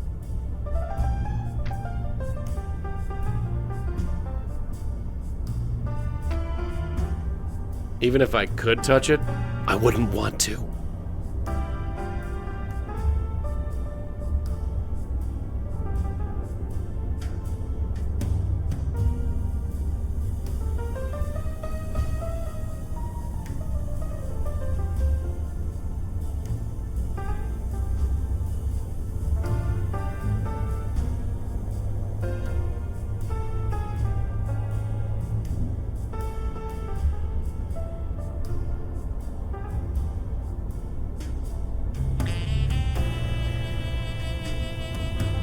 I'm not just gonna blow on it.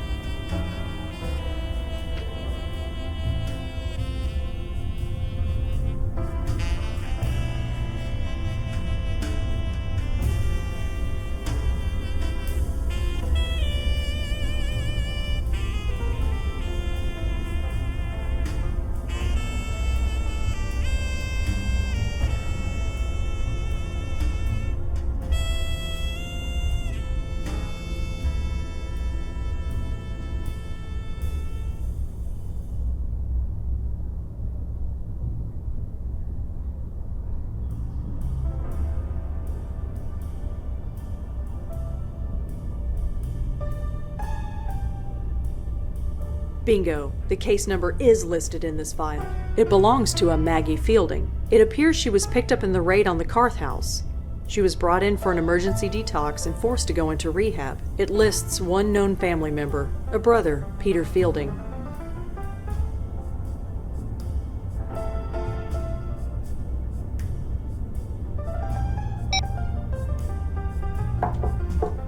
Ugh, coming. You again? What is it this time? You're Peter's sister, Maggie, right? Sure, fine, you got me. Why couldn't you just tell me that before? Because I'm trying to get healthy, working through the program, admitting I have a problem, just like my sponsor says. All that is the first step. I'm still working on the rest. Talking about Peter, that's step 5. I'm not ready. It's nothing personal. I just need to avoid thinking about him for a while. And you're doing that by living in his apartment. It's just temporary. I have nowhere else to go. And besides, what difference does it make? He's gone. He had a stupid accident, and now he's gone. That's just it, Maggie. It might not have been an accident. No. Whatever you're thinking, no. I need this to be over, you understand? Then we need to talk. You can call your sponsor if you want to. Screw my sponsor. Let's do this. So, talk. Could you excuse me for just a sec? My shoe is untied. Sure, I guess. Thanks. Smooth. Why is Peter such a sore subject with you? That's between me and him, or his ghost, or whatever. It might help to talk about it. I'm still working through the program. Talking about it is step number 5. I'm not ready for it yet. What do you know about Peter's death? Just what I was told. That he was fixing a light bulb and fell off the ladder. I remember thinking it was a pretty stupid way to go, especially for him. How do you mean? Did you know the guy? He was obsessed with health. To die just falling off a ladder? I always thought he'd outlive the world. Could you tell me about your father? He opened the gym, right? Sure. Could you tell me anything else about him? If you want to know about him, you'll have to ask him yourself. Here's his address. He's always home. So, what are you watching? I don't know, some animated thing. Not normally into cartoons, but the ratings say it's good. Is it? I guess. They changed the main character's voice after the first episode, but it's not bad. Keeps my mind off, well, the stuff you keep bringing up. Tell me about yourself. Opening up is step number 5. I am nowhere near ready yet. I don't think she'd appreciate me asking if she knows any prostitutes. I'll just keep this to myself. Do you know anyone named Ray? I'm sure I might, but I can't think of anyone. Do you know a woman named Heather Goffstein? Nope, never heard of her. How long was Peter working at the gym? About 20 years? Never thought he'd do it. Why? Don't know. He seemed to drift around for a long time. He was a teacher, waiter, construction worker, you name it. Then one day, he decides that taking over Dad's gym is what he has to do. Now the gym is a neighborhood staple. Made it more popular than Dad ever did. Good for him, I guess. Have you ever heard the name Benjiro? Benjiro? No. Sounds Japanese or something. Do you know Tanya Corsi? Well, I know she's on TV. Or was. Didn't she die? Yes. She was a member of your brother's gym. Really? You'd think she'd be working out in some fancy spa. Not my brother's crappy place. Wait, are you saying there's a connection? No, I'm just looking into it. Huh. Pete and Tanya Corsi. Now there's an image. Do you know a Father Michael Cooper? Look, I don't need a priest. I don't need to be saved. I just need to get healthy. I'm not asking you to see him. I'm asking if you know him. Oh. No, I don't know him. Have you ever heard of the Grace Group? What, those circle jerk meetings my brother went to? You know about it. Yeah, I know about it. Peter was a mess before he joined that group. If you ask him, he would say it helped him find himself. Did it? Who knows? I thought it was a cult. Might have been better if it was. Why's that? Look, never mind. Peter found himself. Good for him. I just have to focus on myself. Well, I'd better get going. Sure, you know the way.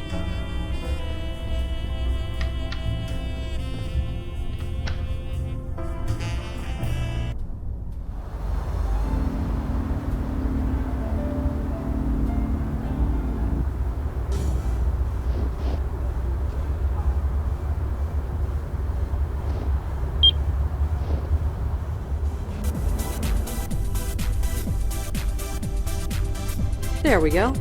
Nobody can say I don't do anything nice.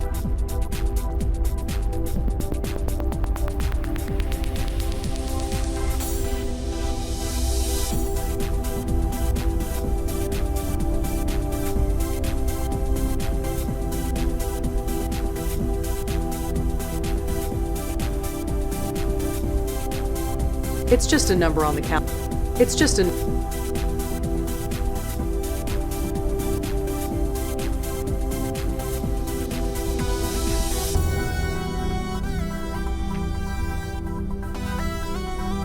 God, no. I don't need to use the locker room. I'm not here to work out.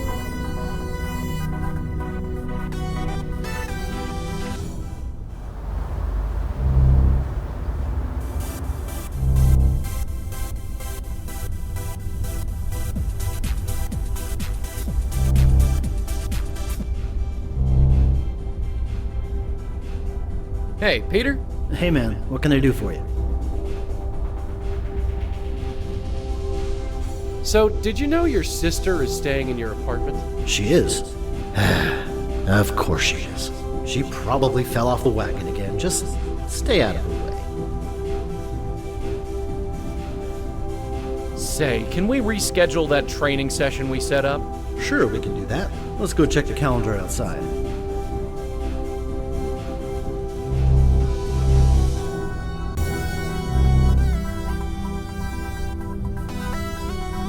Hey, miss, you're dripping water on the floor. Oh, sorry. No problem, just be sure to put on sneakers or something if you want to work out here. Anyway, let's check the schedule. I've got a slot free next Thursday at 5 p.m. How's that? Sure, sounds good. Great, see you then. Don't forget to breathe, Lisbeth. Always important.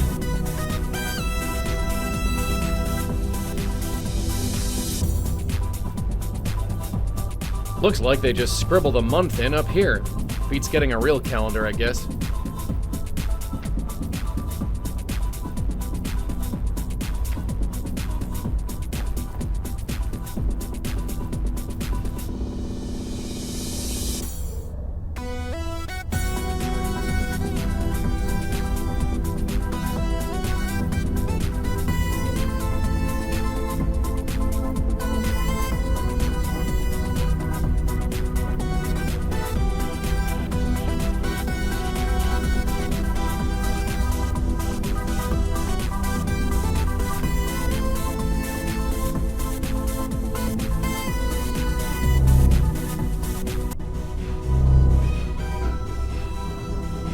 Hey, Peter? Hey, man. Say, can we... Sure, we can do that.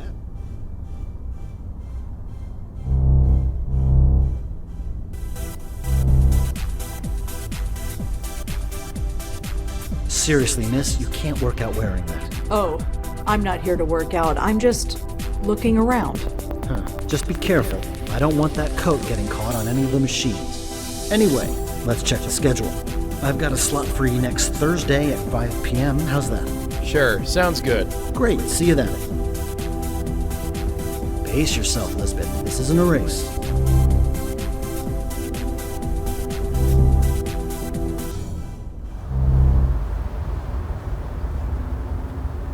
Wait, this is Greenwood Cemetery.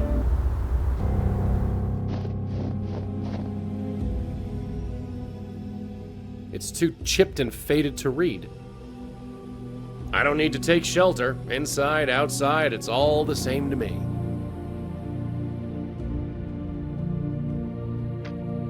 I talk with the dead, not their grave.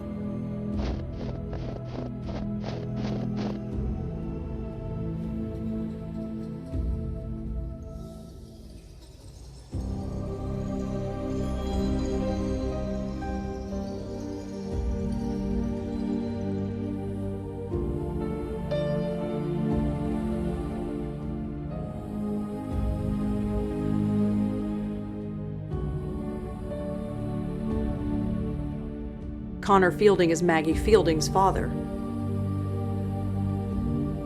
Connor Fielding is the father of Maggie and Peter. He's dead and buried at Greenwood Cemetery.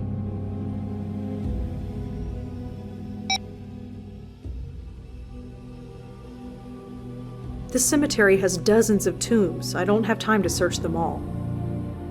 It's a little structure overlooking the lake. The exit isn't far. If I really need to get out of the snow, I'll just leave. I don't need to take shelter. Inside, outside, it's all the same to me. I'm not gonna float around some dead guy's crypt. I might be dead, but I'm not a ghoul.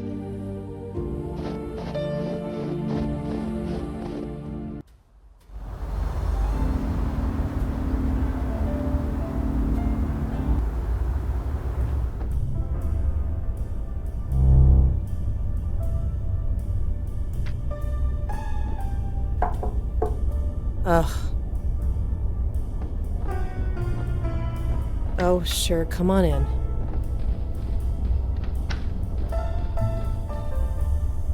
So your father is dead? Yep. Why didn't you just say that instead of sending me to the cemetery? The only person to visit Dad was Peter, and he can't do that anymore. I figured Dad could use the company. Really? No, not really. I told you, there are things I can't talk about yet. You said Peter visited the cemetery. Once a year, on the anniversary of Dad's death. Peter was a damn saint.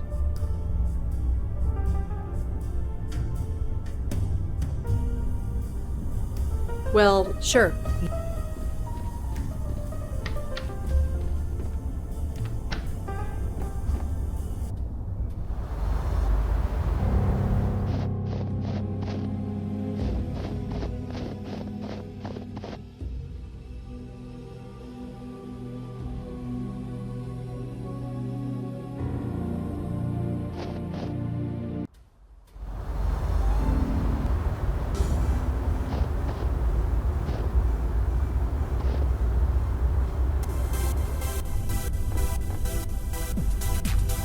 The month is written at the top in dry erase marker.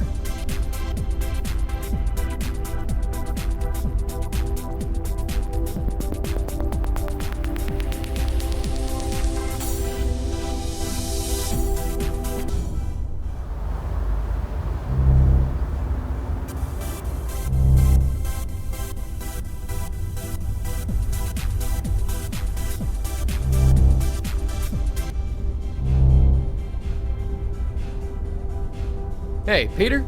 Hey man, what can I do for you? Say, can we reschedule that training session we set up? Sure, we can do that. Let's go check the calendar outside.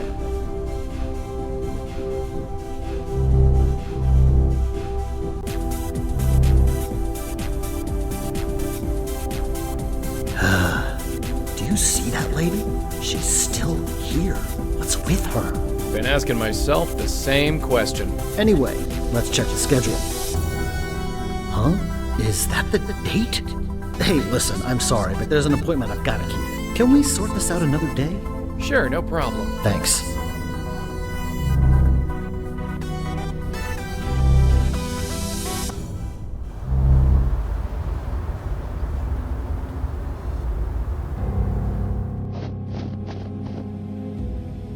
Looks to be in his 50s? It's hard to say. He's got the hair of an older man, but the body that most guys in their 20s would envy. He obviously worked out religiously, for all the good it did him.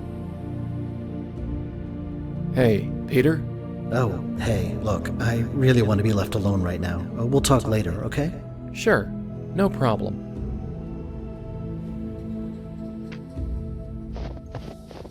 Excuse me? Hey, look, I really want to be left alone right now. Sorry.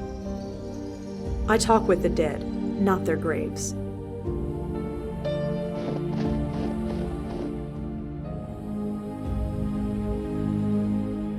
This tombstone is faded and hard to read.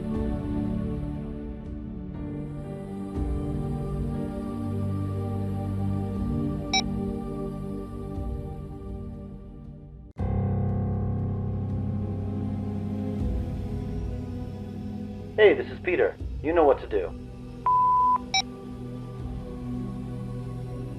He's definitely lost in thought.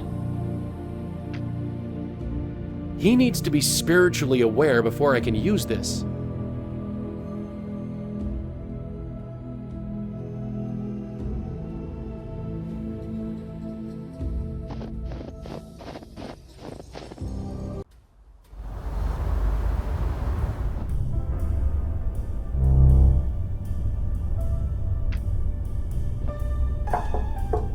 Ugh. Oh, sure, come on in.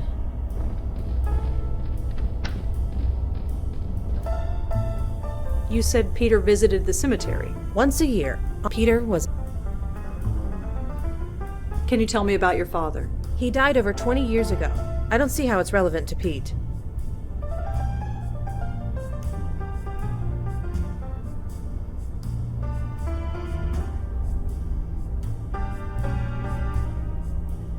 Well, I'd better get going. Sure.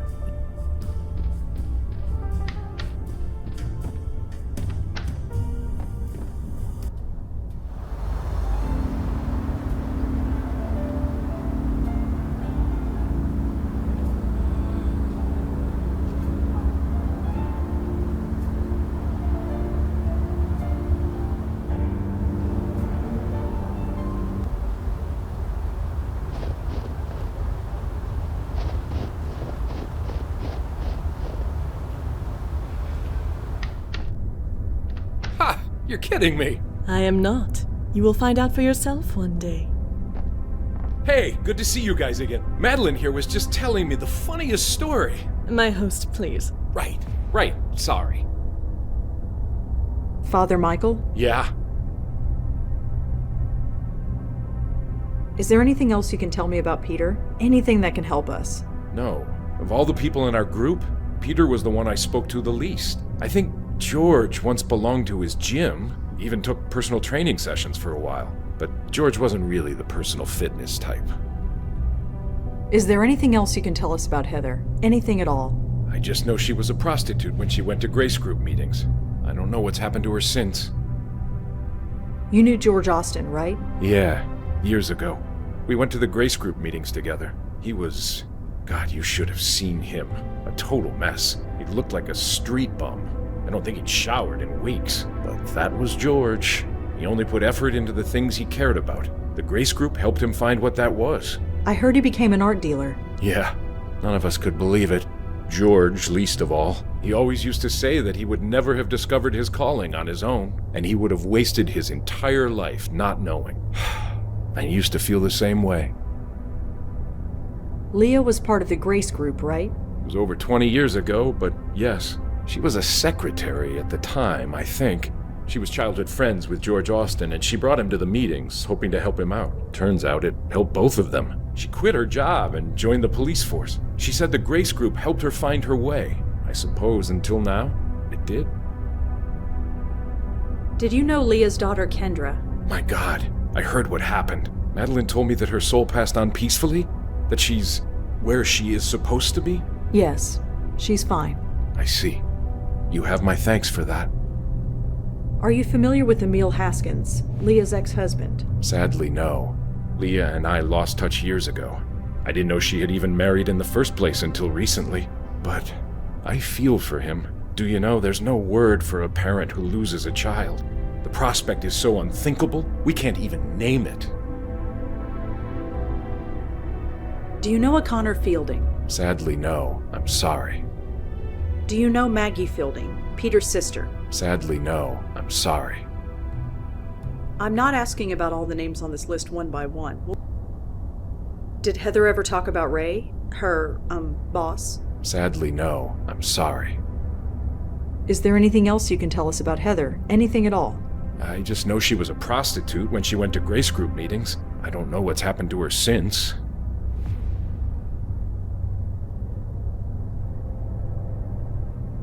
Is there anything you can tell me about Peter? Anything that can help us? No. Of all the people in our group, I think, but George wasn't really the personal fitness type. So the man who ran the Grace Group meetings was named Benjiro? Yeah, Japanese guy. I don't remember anything else about him. Did you ever watch Tanya Corsi's show? No, sorry. Anything else you can tell me about yourself? No, I just want this to be over. I guess we should get going. Godspeed. Madeline? Yes, Blackwell. I've always wondered, just who are you? Pardon? Where'd you come from? Who you were before all this? Tell me one thing. Have you ever asked your spirit guide the same question? Yeah. Has he ever given you a satisfactory answer? Precisely. Joey told me about how you helped him out of the void. We helped each other. Well, even still, if you weren't there, well, I don't know what would have happened. The hole in the universe caused by the severed link would have consumed you. Your mind would have collapsed under the pressure, leaving you a raving madwoman. Right. Well, thanks. My pleasure. You once told me that you knew my Auntie Lauren. After a fashion. While in the void, I could reach out to the mortal world in dreams. The minds of other bestowers were the most receptive. Huh? If that's true, how come she never mentioned it? Sadly, the memories of our meetings faded as she woke. What did you talk about? You and Auntie, I mean. You have to understand, she was dreaming while we conversed. Her mind wasn't entirely lucid. So you can't tell me anything? Nothing that would make any cognitive sense. Do you know what happened to them? To Auntie? To my grandmother? They both went insane. They spent years sedated in a hospital. Do you know why? I do not. I felt their minds when they went, but that is all I know. I see. Do you think the same thing will happen to me? What happened to my aunt and grandmother, I mean? I am sorry, I do not know. But I do believe your chances of safety are high. You really think so? Why? I told you. While I was in the void, I could sense their minds. I could sense yours as well. You are stronger than they were. I'm stronger? Not physically, or even mentally, but emotionally, yes. Your grandmother fled the duty.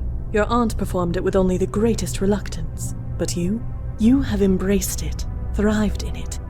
Well, it's what I do. Do you know anyone named Connor Fielding? He's dead, but, well, you know.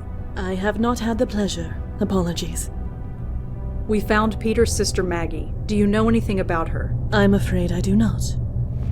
There are tons of case files listed here. I'm not going to ask about them one by one.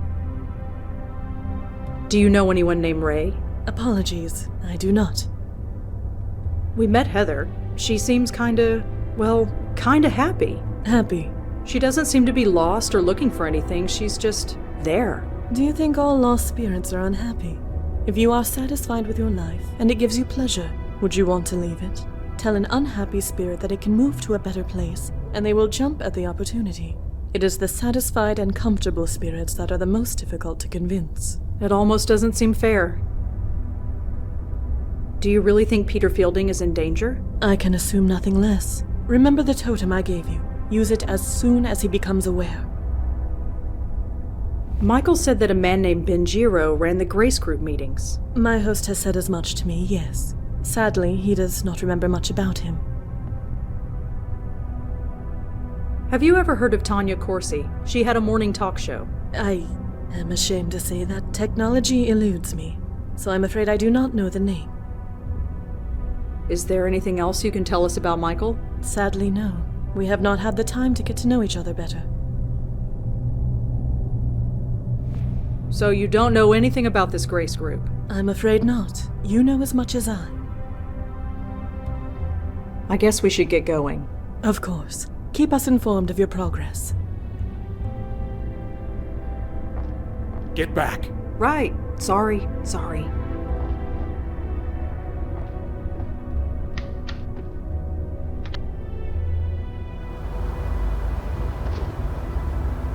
I'm not going to run into the street. I'll stick to the sidewalk. Lafayette Street looks cold and icy. Better stick to the sidewalk.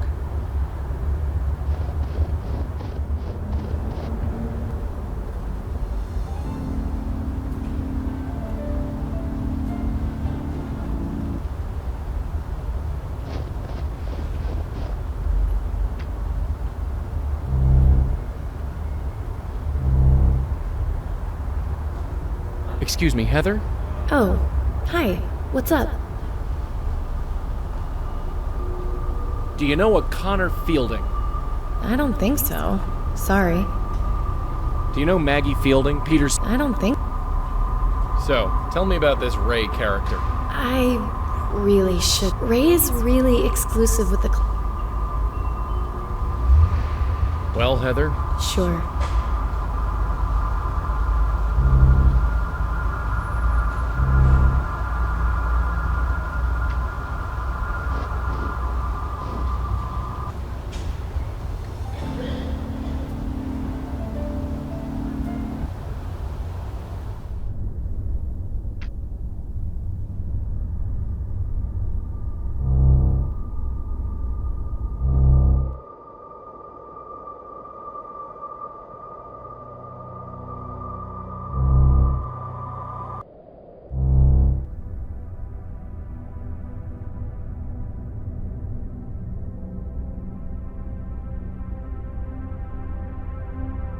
She seems pretty easygoing, but it's hard to say if it's whoever she... Hi there. Hello again, mister. What brings you by? Are you sure you don't know anything about this note? No, I don't know anything about any note. Please stop. You sure you don't know anything about the Ray I mentioned? Sorry, no. You sure you don't know? Sorry. Do you know Maggie Fielding, Peter's sister? Sorry, no. Do you know a Connor Fielding? Sorry, no.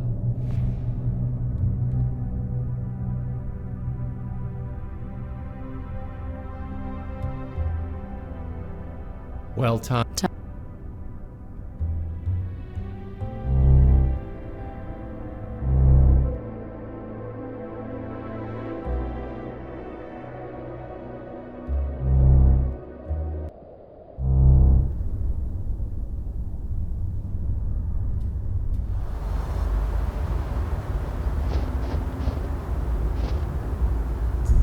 Officer Palmer? Yeah, what can I do for you? Is there anything in the system about a Connor Fielding? He died about 20 years ago. Let's see. Our records from back then are a bit spotty, but can't hurt to check. No, nothing comes up, but it's a very common name. Is there anything specific you can tell me about him? He was in the Army. Oh, then there might be something in the Veterans Association records. Aren't those public? Not everything. But fortunately for you, I can access everything. Okay. Archived records. Connor Fielding. Ah, seriously? What's wrong? Idiots. They had no idea how to archive data back then. I can only look them up by service number. You don't know it, do you? I do, actually. It's 070-234-541. Well, that's handy. Let's see. Okay, here we go. Connor Fielding. Served in Vietnam from 1966 till 1969. Honorably discharged. Moved with his family to New York a few years later. Huh. That's interesting. What? It says here that the police were called to his apartment several times. Reports of raised voices. Possible domestic abuse. No charges were pressed, which is why it wasn't in our police records. But it's in the military database? Word gets around. Someone must have noted it in his VA file. Doesn't say much else.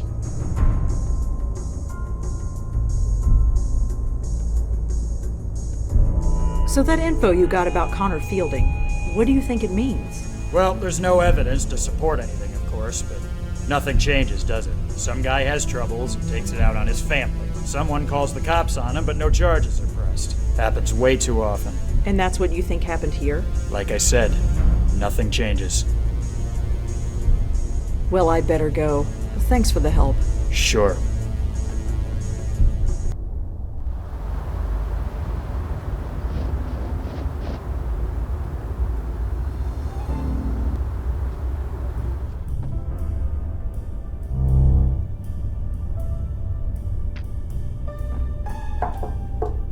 Ugh, coming. Oh, sure, come on in.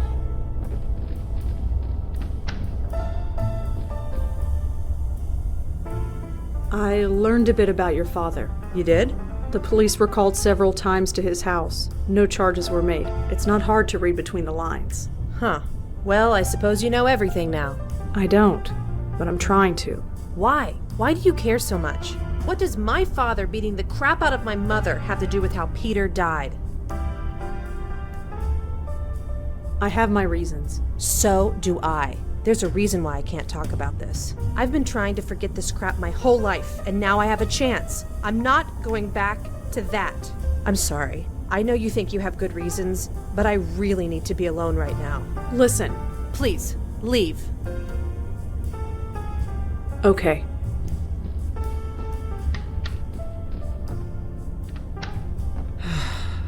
You have such a way with people. Are you still here? Just leaving. Where are you going? To visit my precious father. Not that it's any of your business. My neighbors are kind of twitchy. You'd better get out of here before someone calls the cops.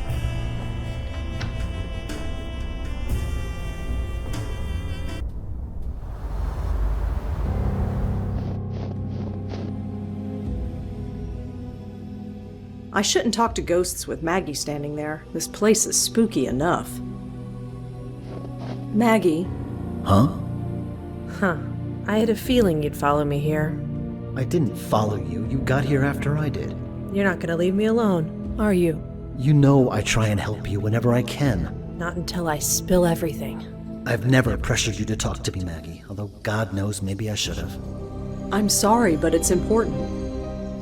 Maybe it's because I'm out of that stuffy apartment. Maybe it's because when I'm here, I know he's really gone. I know. I miss him too. Talking about it.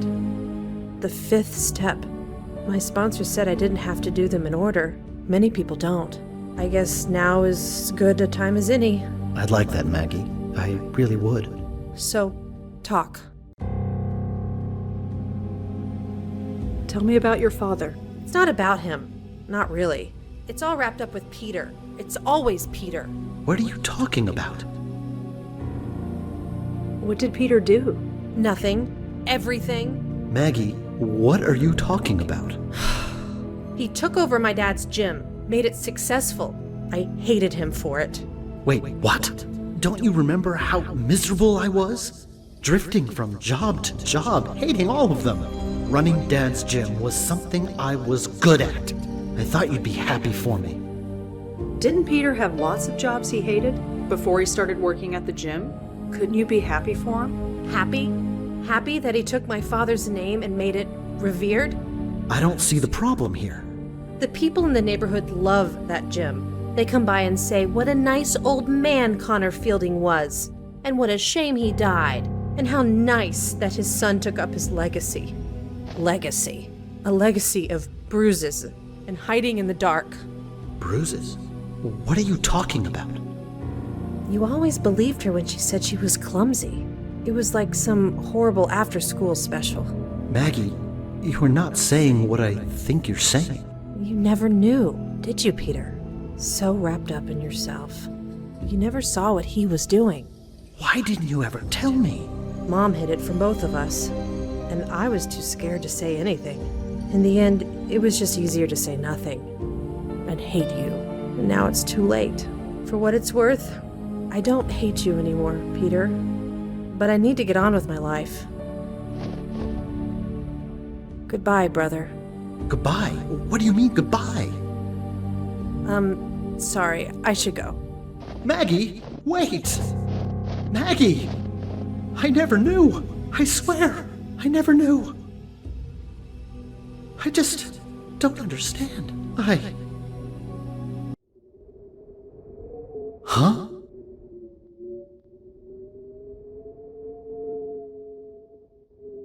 My God. I'm sorry, Peter. I remember. The ladder. It broke. Oh man. I don't feel so good. Right. We don't have a lot of time. Peter, I need you to grab a hold of this. What the heck is that thing? No time. Just grab. Well, that was close. Did it work? Let's get back and find out. Hey, look who's here. Pete's safe and sound. Safe as a dead guy can be, anyway. Sorry, I know this is not exactly the reunion we expected after all this time, but you have no idea. I thought you were... Well, I explained that already. So, Madeline, you got your spook. What have you learned? It is interesting. This spirit is experiencing what would be considered nausea in a living person. It figures. I've never had a stomach virus in my life until I died. He is being pulled. There is the signature of another spirit at work. A signature? Yes, I can see it. It is faint, but I can see it. Only the power of this circle is stopping it from gaining a foothold. Unfortunately, it is too faint for me to see anything useful. And we dare not lower the circle. I need to examine another soul. One that is marked like this one. And by another soul, you mean Heather, don't you? Heather? Is she involved in this? We all are, Pete. We all are. This is all too much. First my sister, and now. It won't be much longer. One way or the other, we'll finish this. Father Michael? Yeah? I'm not asking about all the names on this list one by one. I guess we should get going. Godspeed.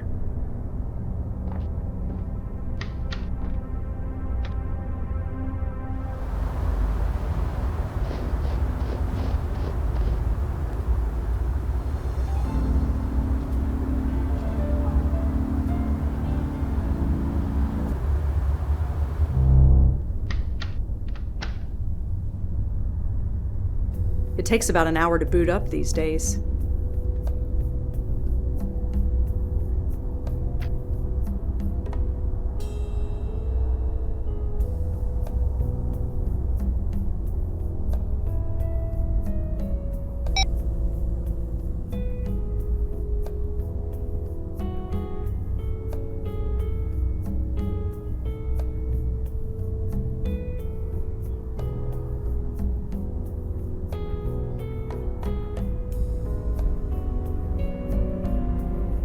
There's no Benjiro listed as any of Ray's clients.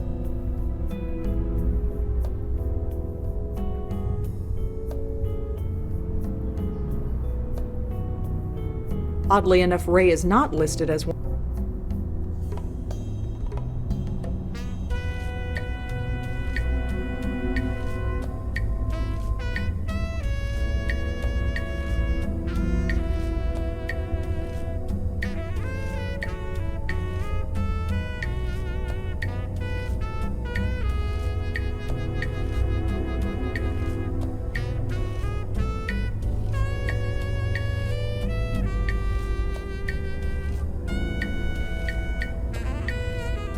Tanya was the host of the Good Morning Show. I remember hearing that they got a new host, but I didn't know this was the reason. Channel 11. I think their head office is in Penn Plaza.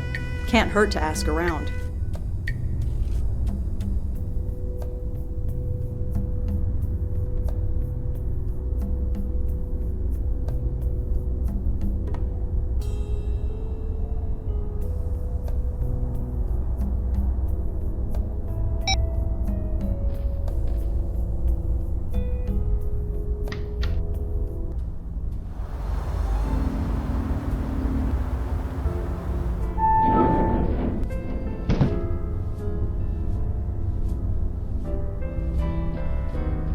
Excuse me.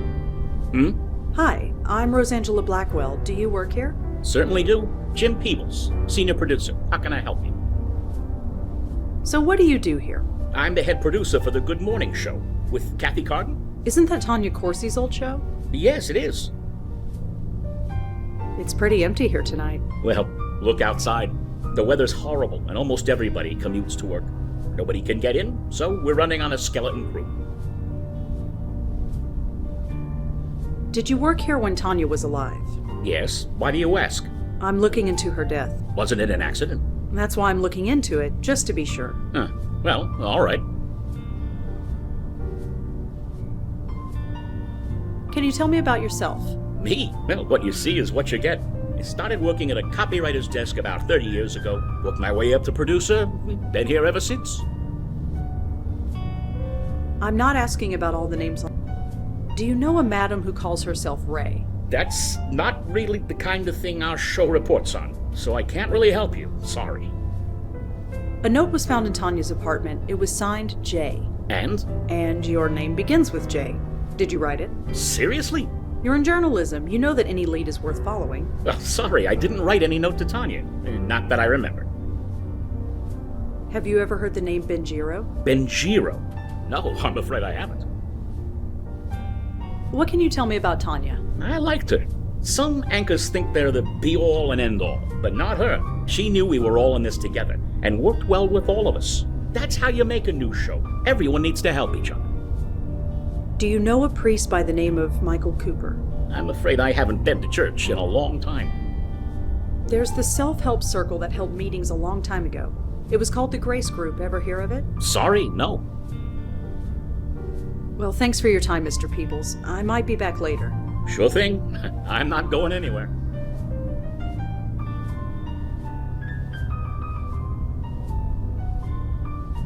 A James Peebles is listed as being a client of Ray's, and the girl he saw was Heather Goffstein. Well, this just got juicy. Hi, Mr. Peebles? Hello. Rosangela, was it? What can I do for you? Jim, I know everything. Sorry?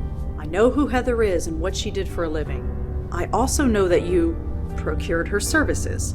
There was a note in Tanya's apartment that said, "I know about Heather." It was signed J. That could have been anybody. Do you really expect me to believe that now? No, I don't. Tell me about your involvement with Heather. God, it was over 25 years ago. Working the late shift, sleeping during the day. Who has time for a social life? So, yes, I found other ways to meet my needs. Heather was one of them. I'm not proud of it, but I make no excuses for it either. You said it was 25 years ago, so you stopped seeing her. She quit the business. I didn't know what happened to her until she walked in that door. The new face of Good Morning. Tanya Corsi. Tanya? Yeah, the name was different. The hair was different. The whole attitude was different. But I knew. Wait a minute. Let me get this straight.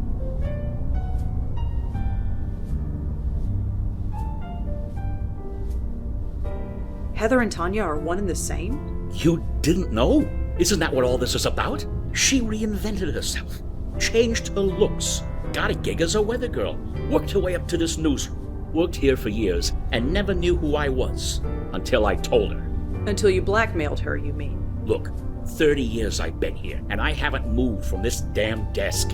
I saw an opportunity, and I took it. So, I wrote her that note. I threatened to expose her past. I didn't know what to expect, but I didn't expect her to go home and for that to happen. They said she fell in the shower because she was drunk, but she was only drunk because of me. So what now? It's completely up to you. I'm not going to do anything. You're not. I got what I came here for.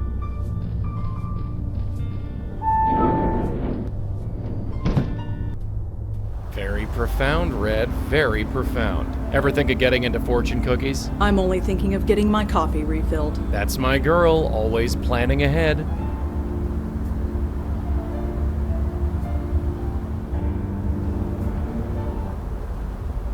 So what exactly happened? Tanya, Heather, whoever, she split? She killed off her past so thoroughly that it became its own ghost? I suppose so. I didn't know ghosts could do that. What? You read the rule book? Because I sure haven't. If we got a split spook on our hands, we gotta put them back together.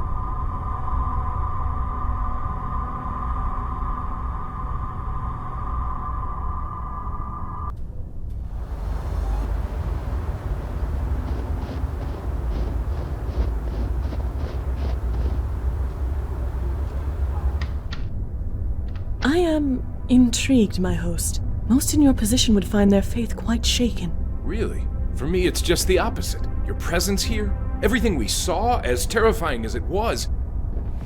I mean, you're dead. And so is Joey here. You're not just figments of my imagination. It proves that the soul exists. We don't just shut off when we die. There is something at our core, something precious and sacred and must be protected. I suppose that is one way of looking at it. It is the only way of looking at it. Madeline? Yes, Blackwell. If Heather doesn't need anything, how do I have done this every... I've noted. Have you ever heard of Tanya Corsi? I guess we should...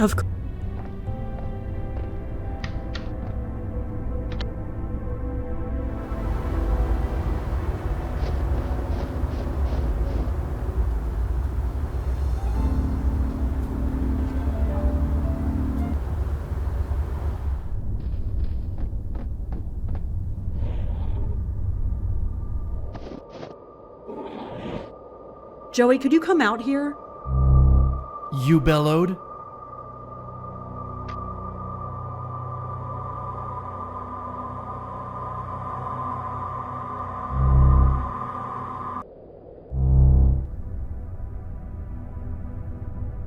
Hi there. Hello again, mister. What brings you by? Listen, Tanya, I know who you are. We've already covered this, haven't we? No, I mean who you really are. You're Heather Goffstein. Or at least you were. I told you, I don't know any Heather. Tanya. I don't know any Heather because Heather is gone. Heather is dead. She doesn't exist anymore. She can't. I'm sorry, Tanya, but she does. What do you want? Money? A promotion? Like Jim? No, I just want you to come with me. There's someone you need to meet. I don't have a choice, do I? Fine, lead on. But remember this, Peter didn't just teach me how to do Pilates. Take me anywhere funny, and you'll be looking at a broken nose. I wouldn't dream of it.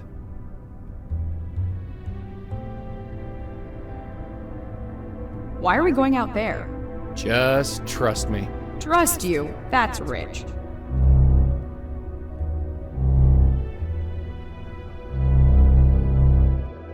You. I saw you on the roof earlier. Are you in league with this man? Kind of? 2 blackmailers instead of 1. This is just great.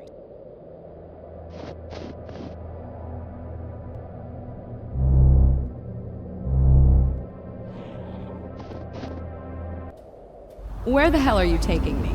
Just follow us, okay? Can I at least call my car service? I don't think that's possible. What do you mean? She means that they'd never come in this weather. It's better to walk. Come on. Where are we going? It's just up this way. Wait. I know this building. I used to live here, back when I was...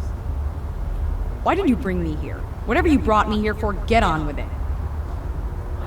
Tanya, there's someone you need to meet. There's nobody here I want to see, I assure you. Even still, I just need you to follow me. Then we can forget about this whole thing. Fine.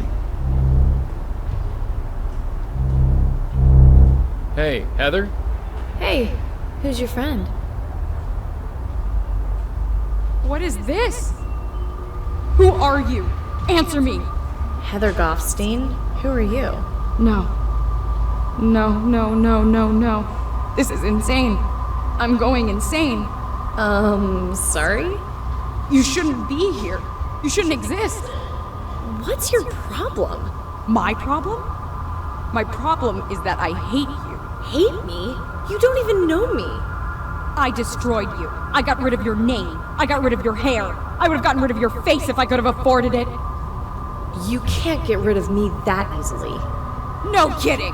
For 20 years I was free of you, and now you come breezing back. Breezing back? From where? First Jim wanted a promotion, and now this idiot here wants... I don't know what! I don't want anything. That's bull! Huh? You be quiet! Hey! Stop that! Look at each other. You're the same person, give or take 20 years. I don't understand. I don't think I want to. Tanya, what happened when you got Jim's note? What note? It's too late to deny it. Nothing happened. I just wanted to forget. Forget what? Forget you! Forget this whole life I left behind! Why? Why are you so ashamed of me? All this life, it's a part of who you were, who you become. Will I ever be free of you? Do you really want to be? I'm not a bad person. I'm just kinda lost. I know I'll find my way eventually. Isn't that the important thing? Well, isn't it? Look at you. I really was beautiful once. You're really beautiful. Damn straight.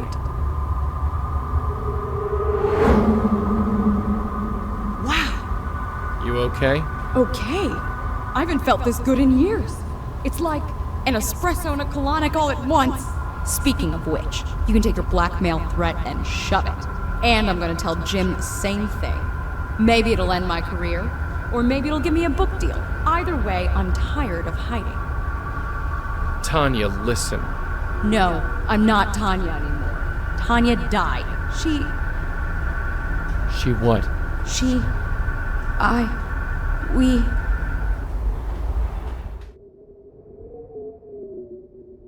took 3 Valium with a vodka chaser. That's all I remember. You're not really a blackmailer, are you? No, I'm not. I'm dead? I'm sorry. If I'm dead, why do I feel sick to my stomach? Listen, there's no time to explain, just grab a hold of this. What? Just do it. That was interesting. Did it work? Only one way to find out. This is all just so unbelievable. You're taking it much better than I did. Can't you feel it? Like something is trying to pull you apart. I've been pushed and pulled too often this evening for me to notice. Madeline, have you had time to examine them? I think... yes. Madeline? Yes, apologies. I believe I have all the information I need. Huh? Madeline? Ugh, I really don't feel so good. This can't be right. Michael, what's going on? Madeline! Apologies, my host.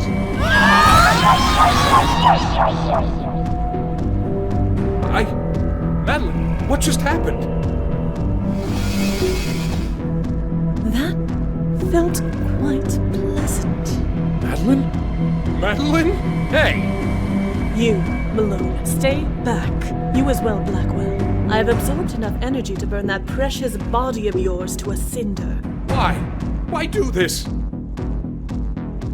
Have you ever heard of the concept, the journey of the soul? What? It is said that every soul has a predestined fate or destiny, and the goal of every soul is to find it. But it is also said that the joy comes from the journey, not the destination. Have you ever wondered where you would be now without the Grace Group? Without the epiphanies that were pushed into your brains as if by magic? Maybe you would have all found your way. Maybe not. But you skipped the journey, went right to the destination. It made your souls happy for certain, but it also made them weak, pliable, controllable by someone like me. And now, if you'll excuse me, I am still very hungry. No!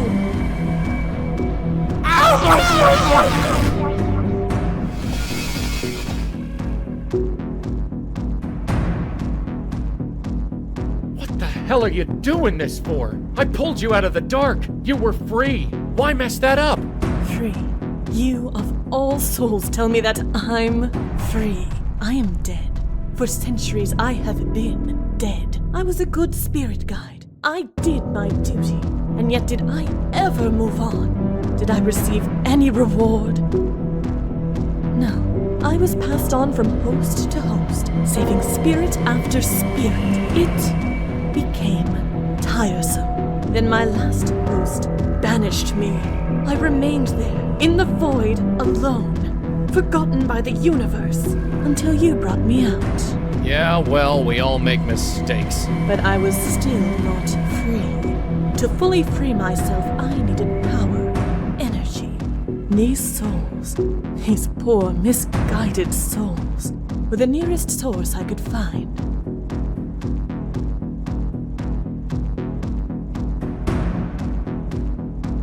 You need to fix this.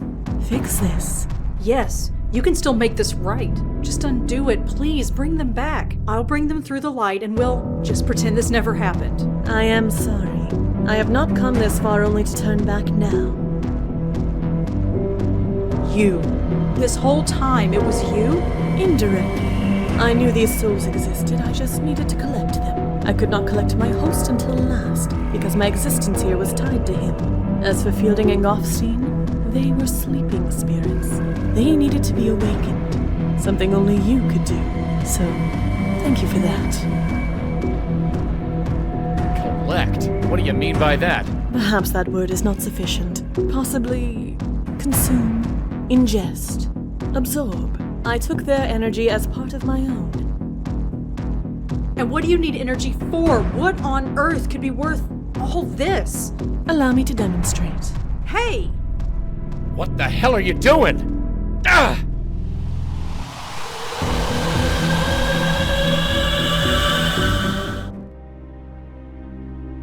Red, you okay? Come on, darling, say something. Interesting. I wondered if I would have to relearn how to breathe or walk, but it all comes quite naturally, like putting on a tailored glove. Madeline. Hello, Malone. Seeing you with these eyes is different.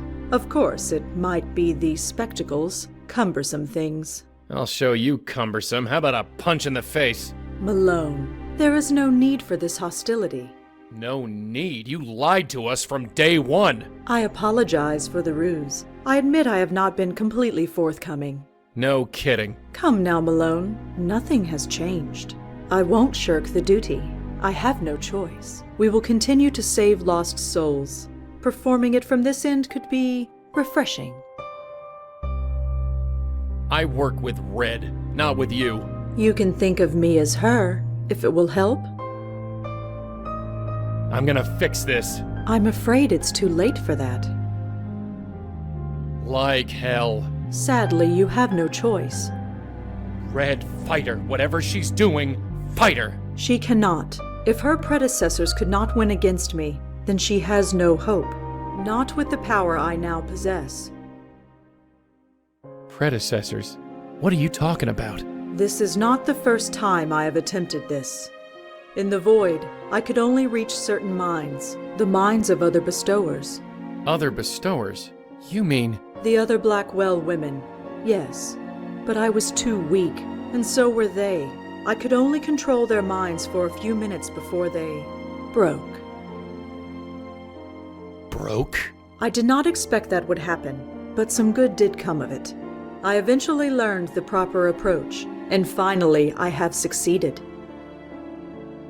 You're insane. I mean it, Madeline, a stark, raving lunatic. Do you have any idea what you've done? You dare condemn me, little ghost? Allow a few centuries to pass. Wait until you've been left abandoned in the dark, adrift, terrified. Then you can pass judgment. But until then, I must get to the business of living. Stay here. We're not done talking. I said stay here! Ah! Hey!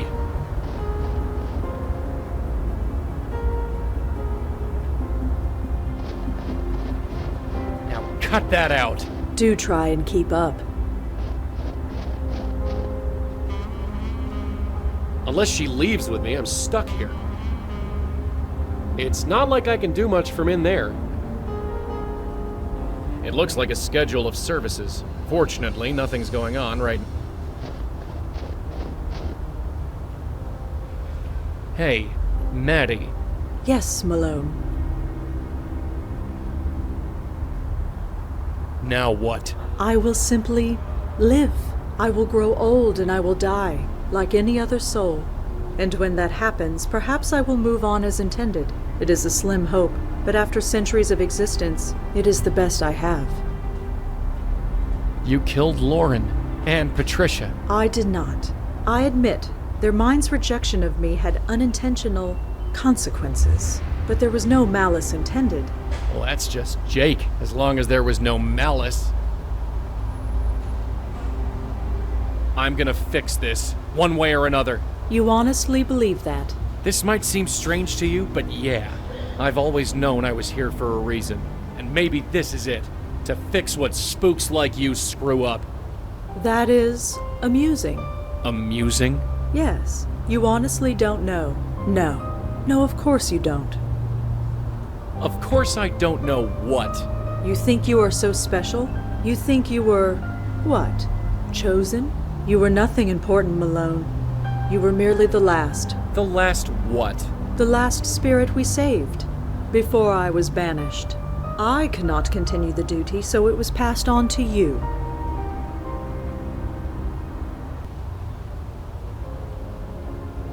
Why are you pacing around? No reason. I am just enjoying the sensation. It has been a long time since I have felt snow on my face. That's not your face. True, I suppose, but no matter. I'm still enjoying it.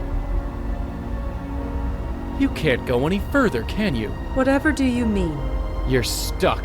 You're tied to Michael. Trying to escape it is like hitting a brick wall. It is a temporary setback, nothing more. What are you gonna do, lug Michael's body around in a wheelbarrow? I'd like to see that. Don't be absurd. You know as well as I do. I am bound to his corporeal form for a few days. After that, I will be free. Ha! Some master plan. All this planning, all this death, and you can't even cross the street. Only for a day or two. I can wait. I have infinite patience. Yeah, but does your stomach? You're gonna get hungry. Any problem has a solution. What about going to the bathroom? Red drank a lot of coffee. Perhaps burning Michael's body to ashes, or some kind of cleansing ritual. Here's an idea. Take a powder. Just leave us the hell alone. Will you let me think? Maybe you didn't mean to kill Lauren and Patricia, but you did kill George Austin. As a spirit, I hardly think so. Bull, you're the only one with any motive. I don't know how, but it was you. Poor Cooper. A weakened soul is such a sad thing. And his mind was so easily controlled. Why, in such a state, he could be told to do anything. Anything at all. And he would do it, with no memory of it. Well, perhaps some residual guilt remained. He has gotten quite agitated since it happened. Fortunately, that is no longer relevant. I can't wait for the cops to show up. A dead priest, a you just around the corner. Bet you never expected to come back to life, only to spend it in jail. Will you be quiet? Honestly, why you haven't driven your host completely mad is beyond me. What the hell do you mean? I was the last spirit you saved. Honestly, did you think you were different from any other lost soul? The confusion, the fear they all felt, that you felt. It is no wonder you have forgotten. Doesn't matter. That was then. This is now. And right now, I plan on fixing this.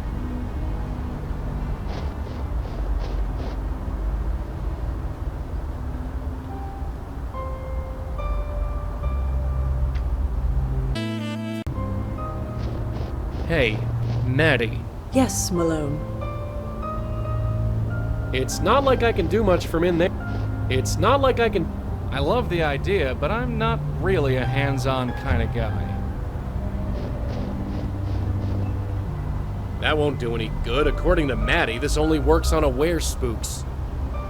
I use this to help spooks move on. It's the only part of me that Red can touch. What would that achieve? Make her slightly colder?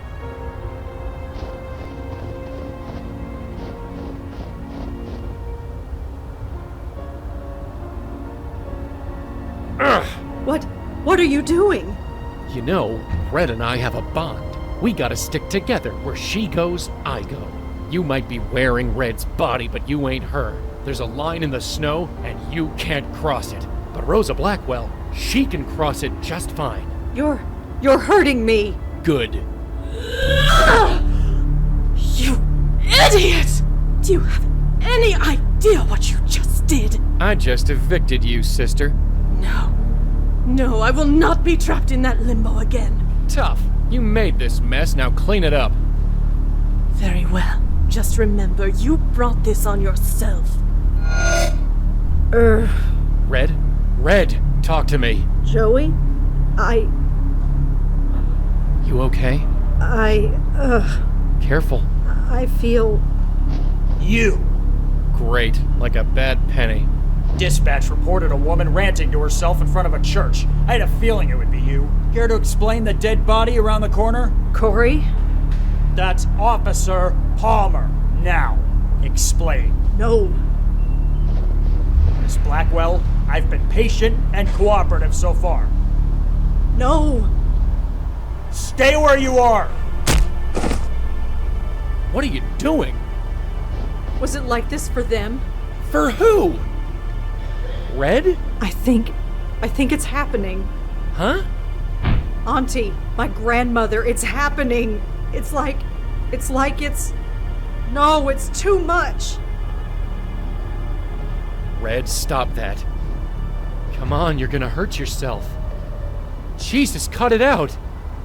Not again, not you, not now. Help, somebody! Anybody! I did warn you.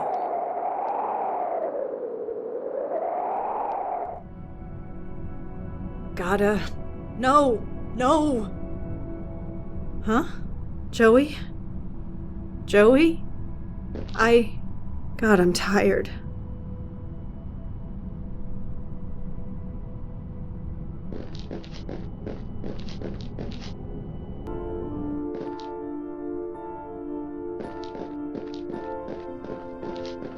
Hello? Auntie?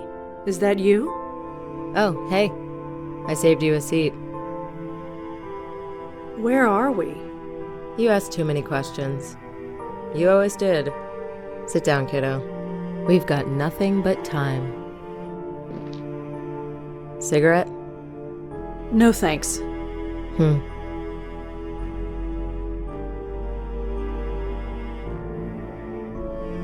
Auntie? Yeah, kiddo? What happened to me? To us? Don't know. Last I remember, my head hurt really bad. I tried to make it stop, but it just got worse. I might have thrown something? You did. I was there. Did I scream? Yes. I didn't hurt you, did I? I hid in the closet. Ah, good. Smart. Yeah. We were possessed by this spirit called Madeline. She didn't succeed, but we ended up here. Somehow. Oh. That's all you can say? Oh? Does it really matter anymore? I guess not. You look so young. Well, I take care of myself. No, that's not what I mean. When I last saw you, you were over 50, at least. So I kept on living, huh? You were alive, if that's what you mean. Hospital bed. Like Mom. Yeah. Well, I guess it was my turn. And now, I guess it's yours. I've missed you. Oh yeah? Yeah. Thanks. Why didn't you tell me? Tell you what? About Joey? About my family? All of it? You were 5 years old. You could barely understand how to tie your shoes. And I thought we had more time. But hey, you're here now, and we've got all the time in the world. Is this where you've been all this time? Don't know. Don't much care. The view is nice, and I don't have Joey nagging me. Auntie, you don't seem yourself. You don't know me at all, kiddo. In this place, I feel more like myself than anywhere I've ever been. Auntie, is my grandmother here? She was, but she faded away. I guess it will happen to me soon, and you. But in the meantime, let's enjoy the view. Huh. Sure is a nice view, isn't it? Yeah, let's just enjoy it for a while.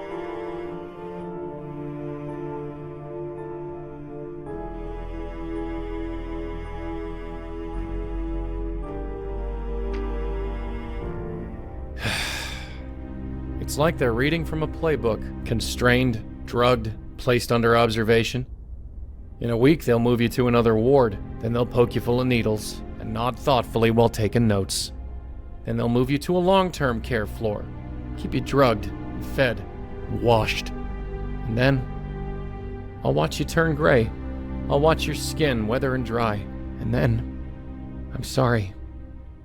I'm so sorry. It's all my fault. I can't blame the universe, or death, or even you. This one's on me. Maybe I deserve it, but you certainly don't. There's gotta be a way to fix this. There has to be.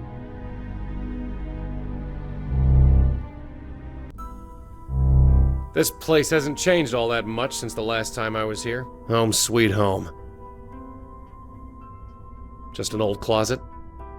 Give me just a second. I'm gonna add that to my list of things I cannot touch. Does it want a hug? Huh. This letter is dated several years ago.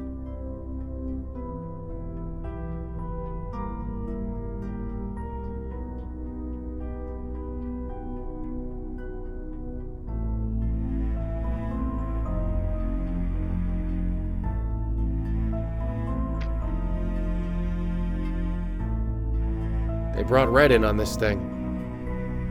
It's just a file cabinet, probably been here years.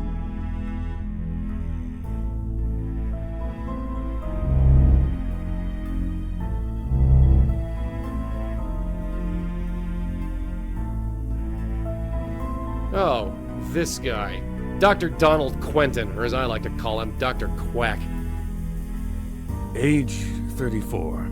Height 5 feet 4 inches. Weight 118 pounds. I wouldn't be caught dead wearing that, even if I wasn't. Subject assaulted a police officer, then herself.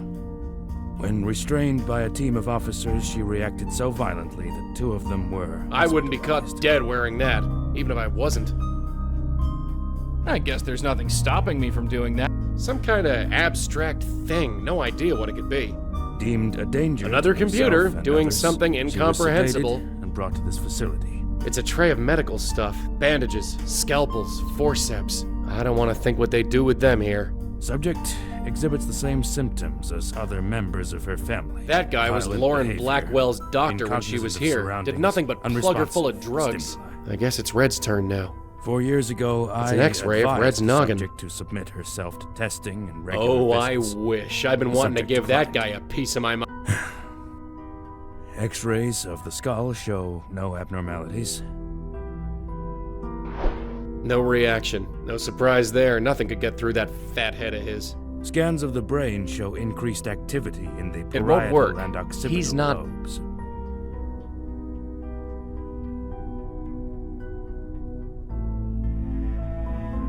Looks like a duty roster for the orderlies. No point in reading it.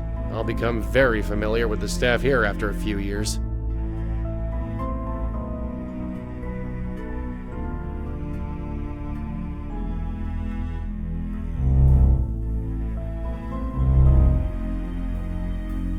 She's still there, physically at least. That won't do any good. According to Maddie, this only works on aware spooks. It's the door to the cell, closed and locked, naturally.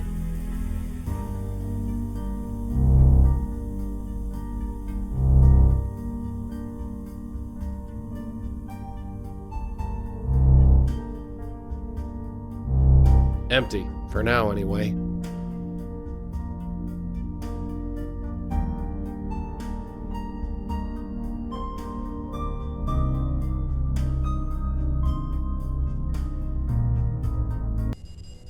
Eh? Hello? Hey. Yes. Hey, I did some research. Kinda. You're Benjiro, aren't you? Jiro. Yeah. Benjiro Hattori? You were the last guy to occupy this room, so I'm guessing you're him. What do you know of me? You ran those Grace Group meetings. Yes. That was so long ago. How long has it been? 25 years. 25 years? Have I really spent 2 decades of my life in this place? The last 2 decades, I'm not sorry to say. The last? You died here. You're haunting the padded room where they locked you up. Yes, I thought as much. You thought as much? You're saying you know you're dead? I suspected, but I couldn't be sure. How could you not know for sure? Well, I've never died before, did I? My people spend so much time avoiding death that we refuse to believe it when it happens. Your people? Yes, I'm part of a society. Some would call us vampires, but not the kind from stories. We extend our own lives by consuming the positive energy from willing subjects. They die, but we live. We ran into one of your people last year. Guy named Gavin. He killed a bunch of people. He tried to kill us. He's dead now. I see. You must understand, I am not like my colleagues. I never liked hurting people, but I didn't want to die either. So I made a point of studying the life energy we consumed. I created the Epiphany experiment. The Epiphany experiment? I wanted to improve the lives of those I fed upon, not destroy them. Instead of removing positive energy from a subject, I increased it. I enabled them to achieve their heart's hidden desire, to create a surplus of positive energy, and I skimmed off the top.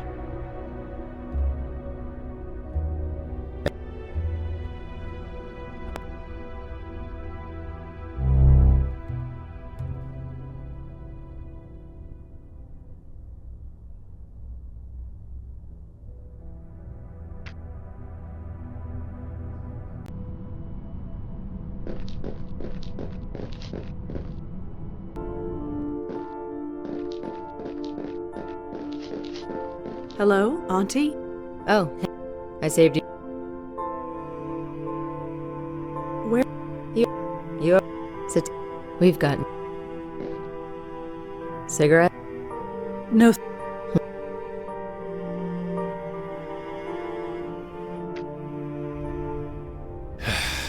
It can. And they'll. And. Oh. I'm. It's. This. There.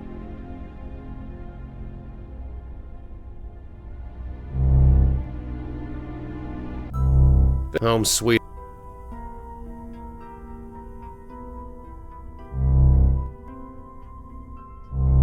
Empty. Eh? Hello? Hey. Yes.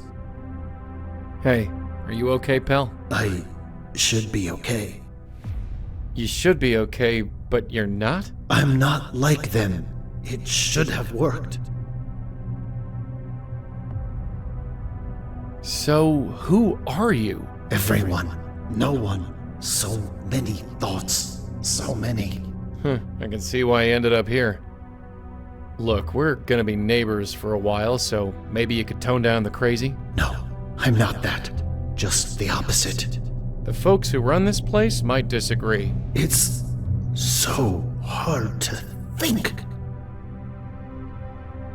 What exactly should have worked? Everything. Nothing, maybe. Regret, maybe. You regret something? You know nothing of regret. I might know a thing or two. Look, forget it. I got my own problems to deal with.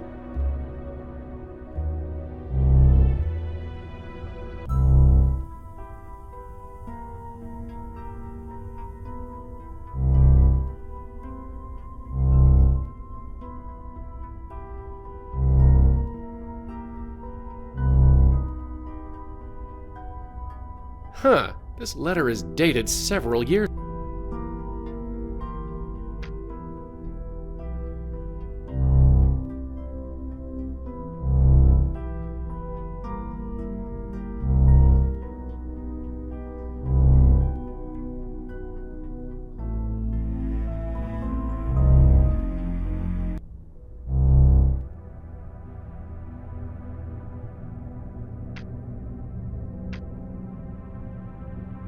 Hey. Yes.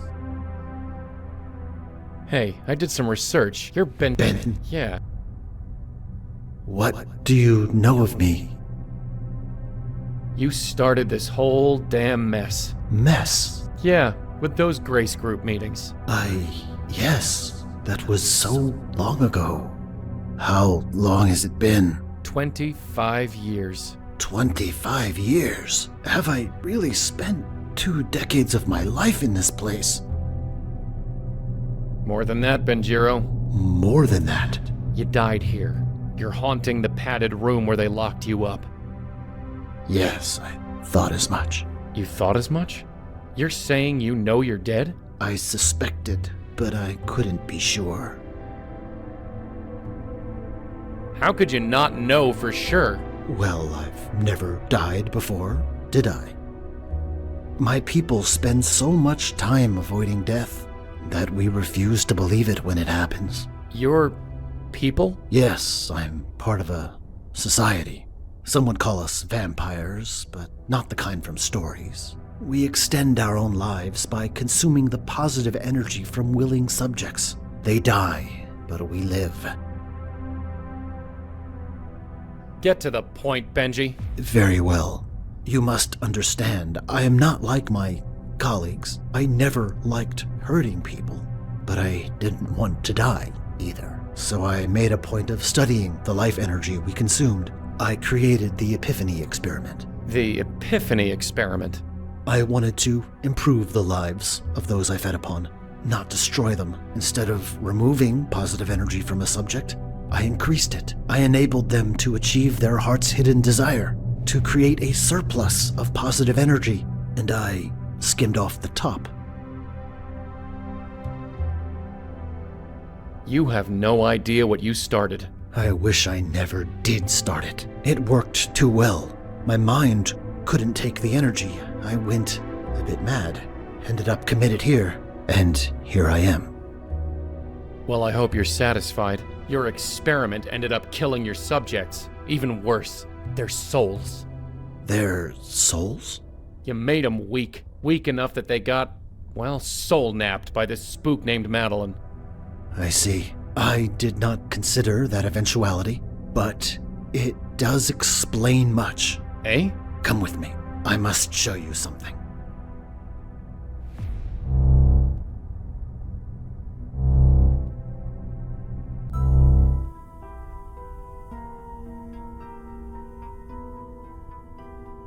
I don't know what that is, but it can't be good. That vortex. I witnessed its formation. I did not believe what I was seeing. Why? What is it? Energy is siphoning through the void at an alarming rate. Something is culling it, drawing it like a beacon. Something with enormous power. Something, huh? And what is this something? I cannot say, but don't you recognize the location? That vortex is over Grace Church. Madeline. Yes, if she has harnessed as much energy as you say, that is the only answer. But why would she do such a thing? What she is doing will destroy her soul, rip it into shreds. She said she wanted to stop existing. I guess this was her backup plan. Good riddance. You don't understand. This energy, it won't stop at just her. It will expand until it dissipates. It could destroy every soul, living or dead, within a 10-mile radius. Of course it will. Damn it, this is my fault. Again, I set her loose. It's not enough, is it? It's not enough to destroy 3 generations of women. It's not enough to destroy half a dozen spooks. No, you gotta fry your own soul into oblivion and take the whole damn city with you. So, what do we do? Where the hell are you going? I am leaving. I must get myself out of range. What are you gonna do? If I must. What about the rest of us? I'm sorry. I'm sorry? That's it? That is all I can offer. I fear that everything I've done only makes matters worse. Hey, get back here! Damn it!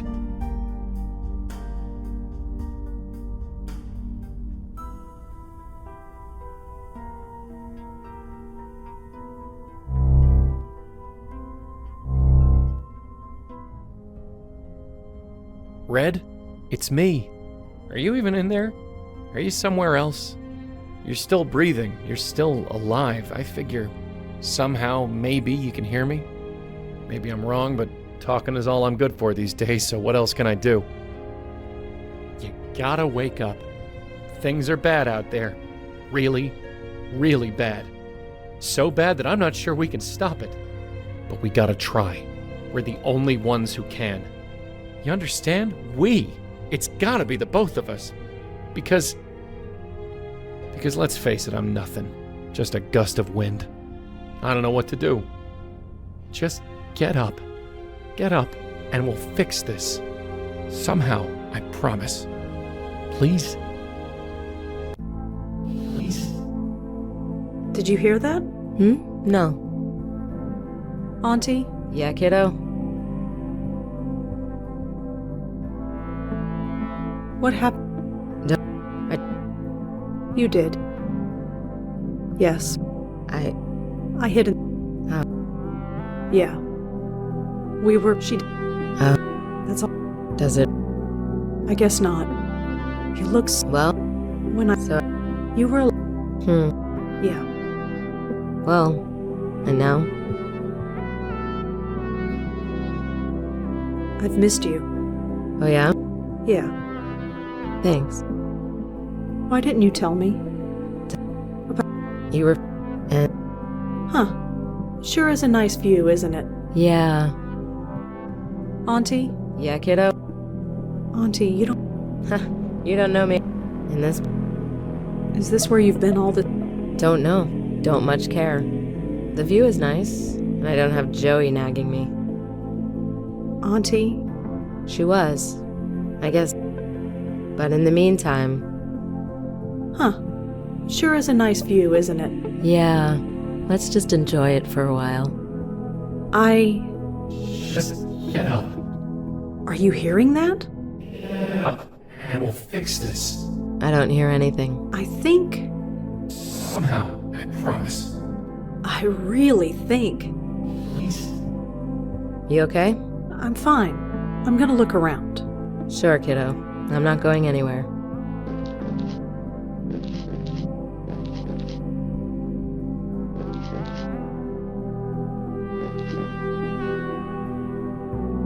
It's too slick to climb.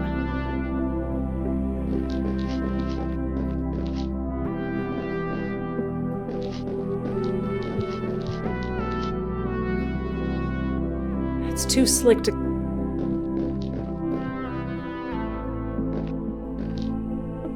Auntie? Yeah, kiddo? Auntie, could you get up? Why? I thought maybe we could take a walk around this place.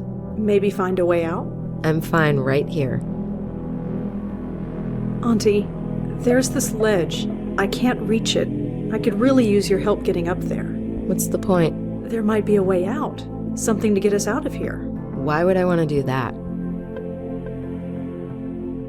I think Joey needs our help. He doesn't deserve it.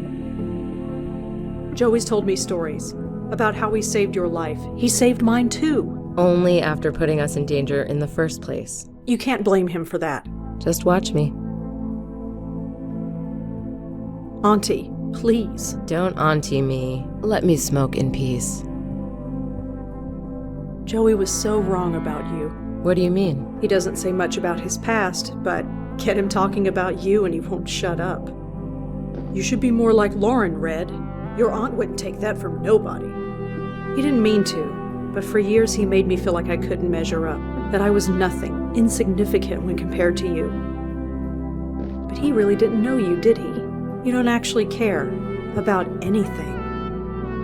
How could I? Joey's voice in my ear, always pushing me, following me around like a lost puppy, and all those ghosts, night after night after night. I just got numb. Then my brother died. I decided I could do something good for once. Something real, something tangible. That something was raising you. So don't you dare throw that in my face. I'm sorry, Auntie, but I can't believe that. If you really cared, you'd fight. You'd help me. You never were this stubborn as a 5-year-old. I grew up.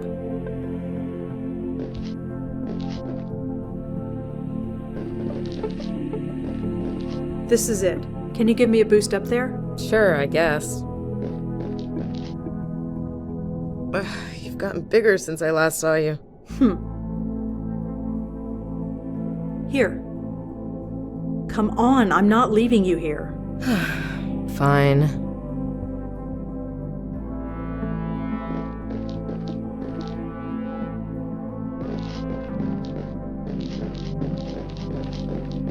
Auntie, are you okay? Nothing, it's just... Auntie!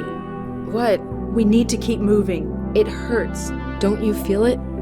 Yes, but I can't stay here, and neither can you.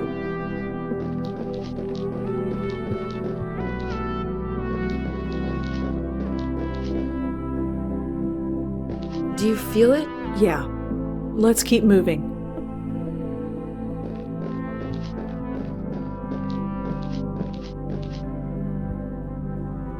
That light, it's so beautiful. After I'd send a ghost off, I'd just sit there and stare, try to make sense out of it, wonder what was on the other side. I suppose now I can. I'm dead out there, aren't I? Back in New York. Yes. I'm sorry. I should have realized. I've had this conversation so many times. I remember now how it happened. Someone trying to take over my mind. It cracked my head open, let the universe pour through. It hurt. I know. It happened to me. A part of me escaped, hid out there in the void, anything to get away. You brought me back. We brought each other back. I just gave you a boost. You didn't really need me, but of course, you never really did you? Auntie, I think... Yeah, I know. It's time. I know how this works. Say hi to Joey for me, huh? And tell him... You know what? Don't tell him anything. It'll drive him crazy.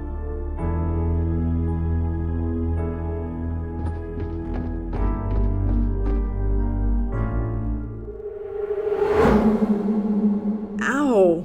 Holy Jesus! Red? Is that you? Joey? Oh my god, my head. You're back? You're really back? I think so. Where am I? And what am I wearing? Short version, you're in the loony bin. You wouldn't believe what's going on out there. Madeline is pulling energy through the void. This will create a spiritual explosion that will destroy all souls within range. Yeah? How'd you know that? I think it's the universe pouring into my head.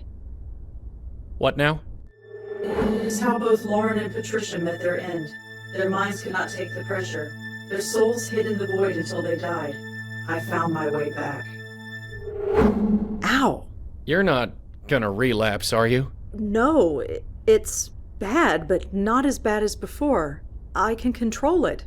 Kind of. Well, we'll deal with that later. Can you get out of that jacket? No.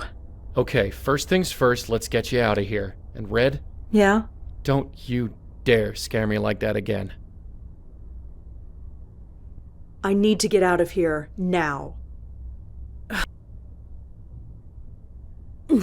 Almost moved that time. Come on, you can do this.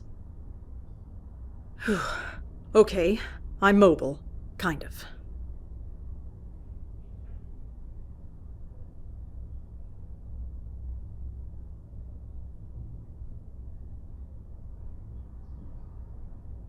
There's no way I can reach it tied up like this. She can only touch it with her hands, and those are unavailable. I don't have lungs any. The padded roof. Better safe than sorry.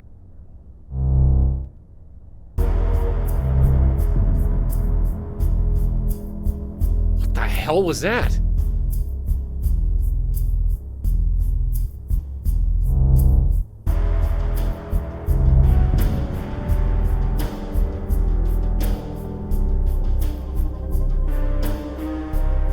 Ghost, remember? No touching.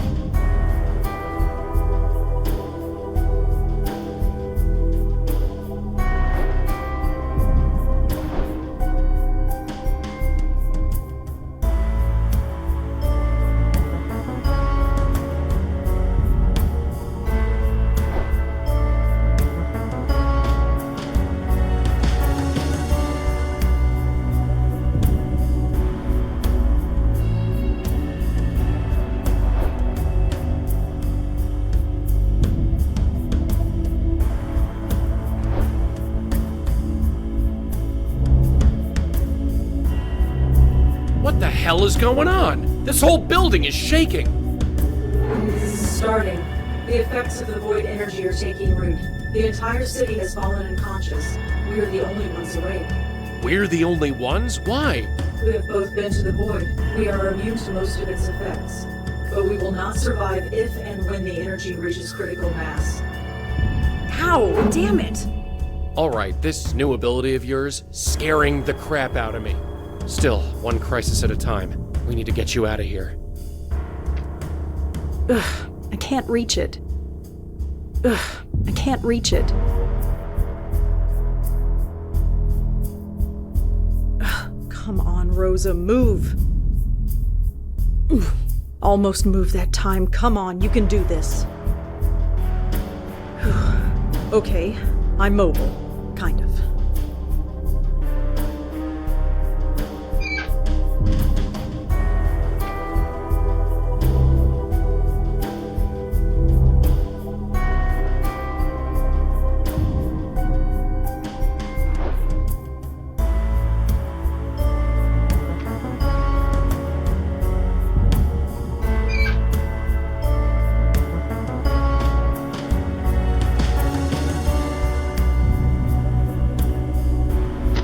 Locked tight. Great. Soft but tough. I'm not getting through here with my bare hands.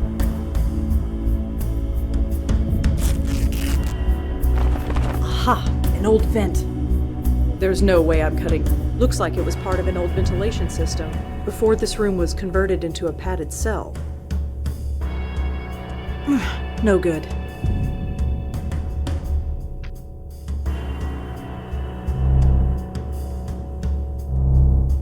I can't do anything with the vent.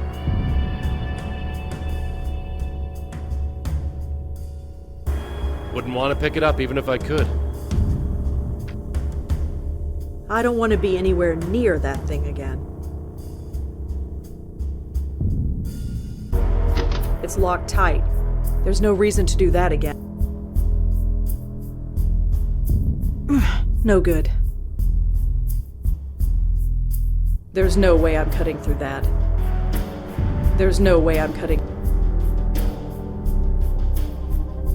All that does is scratch the lock. There's no way I'm... Nothing. Just concrete. There's no way I'm...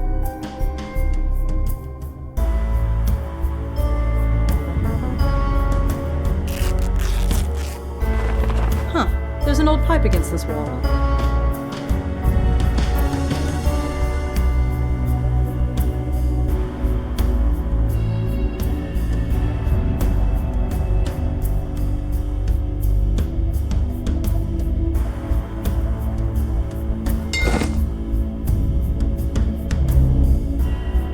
I don't have time to sit around. There's no time to mess around. There's no time. There's a key hanging on the inside. And my clothes. Thank God. You mind? Right. You ready? Let's go.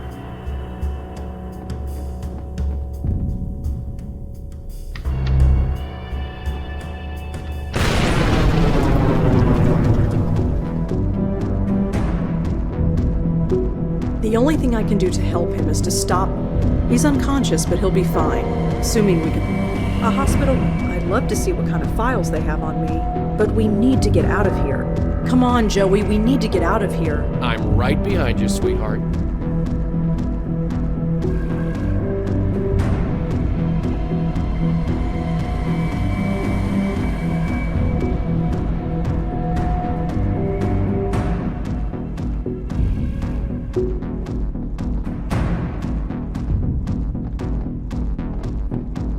Nothing. It's growing in power. We don't have much time.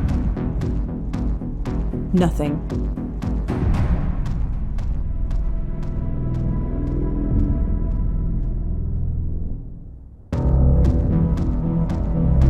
Just an elevator shaft. Can't get out that way. Just a typical desk. The only thing I can do to help him, it's happening. Nothing. There's a small keyhole above the button.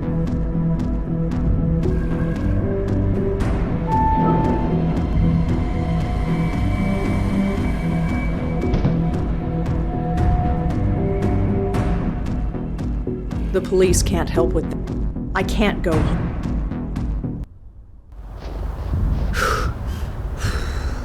You okay? 30 blocks. Never ran. So fast. She's up there. She's gathering the energy within herself, trying to force her own spirit to weaken and break apart. Her spirit is strong, but her resolve is stronger.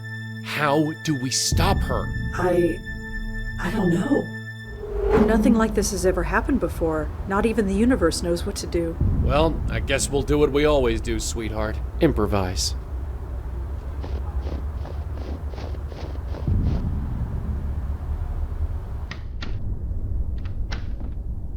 Jesus, he's still here? Nobody can get near this building without being affected by the void energy. Nobody except us. Ow! God damn it, that hurts.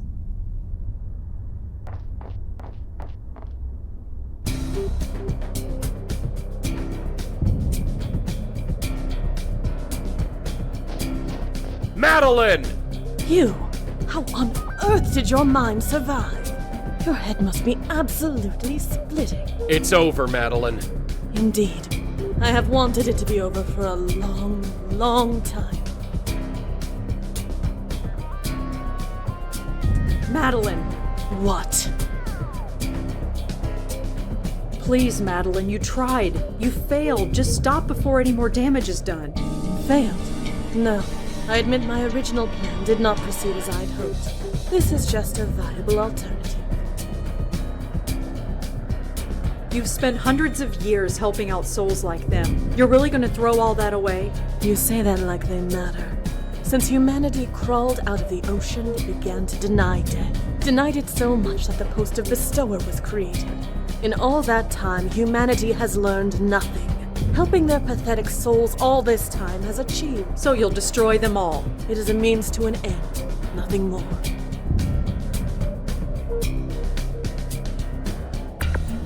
This is not the only alternative. We will help you find another way. Can you really?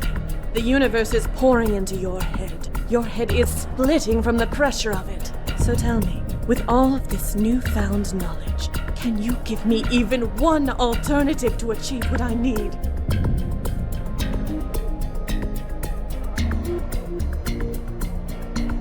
Possess me again. What? I mean it. If it means all this stops, do it. I have expended too much energy.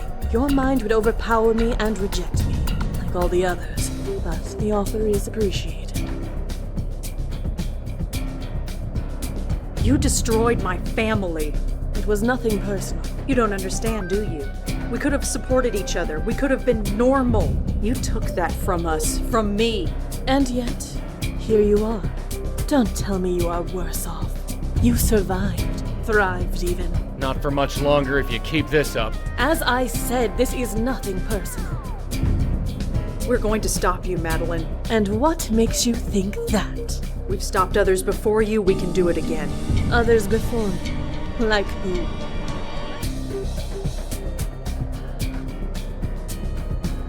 We stopped the deacon. That mad, incorrigible soul. A man so insane with fear that he created the devil out of thin air. There are so many spirits like him. Spirits so scared and so desperate that they will do anything to escape. Your deacon would have welcomed the oblivion that I am bringing. Get this through your thick head. This is where it ends. Oh, you have no idea. The Countess. My aunt killed her. I finished her off. You forget. She was my host once. Whatever happened to her, it was her own undoing. I am through with being at the service of hosts like her. Of anyone like her. And this is how you're doing it? There is no other way. I stopped Gavin. He got into my head and I forced him out. Gavin? Yes. I sensed it when you killed him. That was an accident. Be that as it may, his soul was weak after he tried to feed on you. It didn't take long to overpower him. So, thank you for delivering him to me.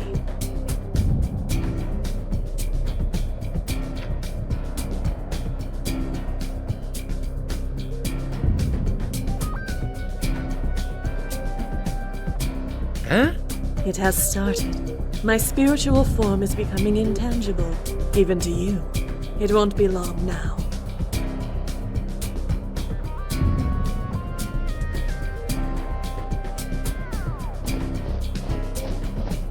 Look, whatever she's doing, it's happening on the other side. Maybe we should take a look?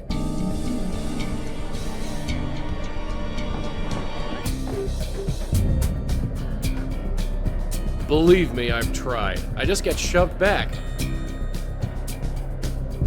I just can't come. Something doesn't feel right. What is Madeline doing? Joey? Yeah?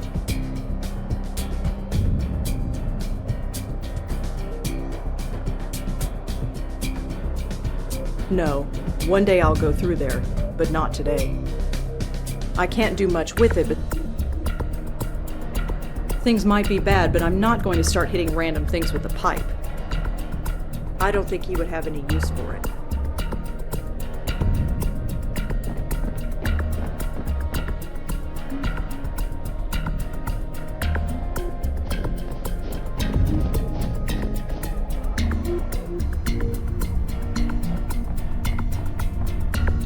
I'm sorry, Michael. He's got a piece of chalk in his pocket. It looks like he used it to draw the circle. I'm not wiping it away. It's the circle of protection that Madeline created for Michael. Madeline activated it by using a part of her essence.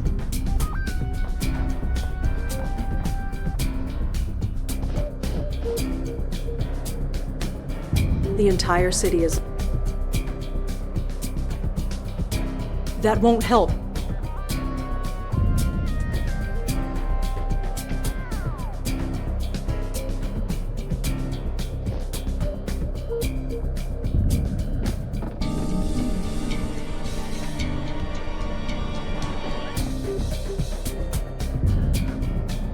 It's the circle of protection that Madeline activated it by using...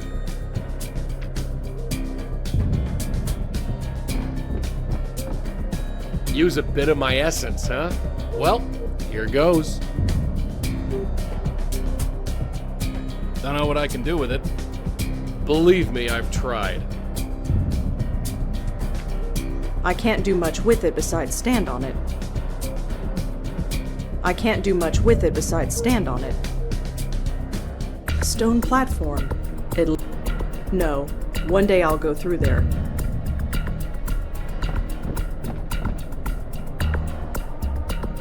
Madeline! What?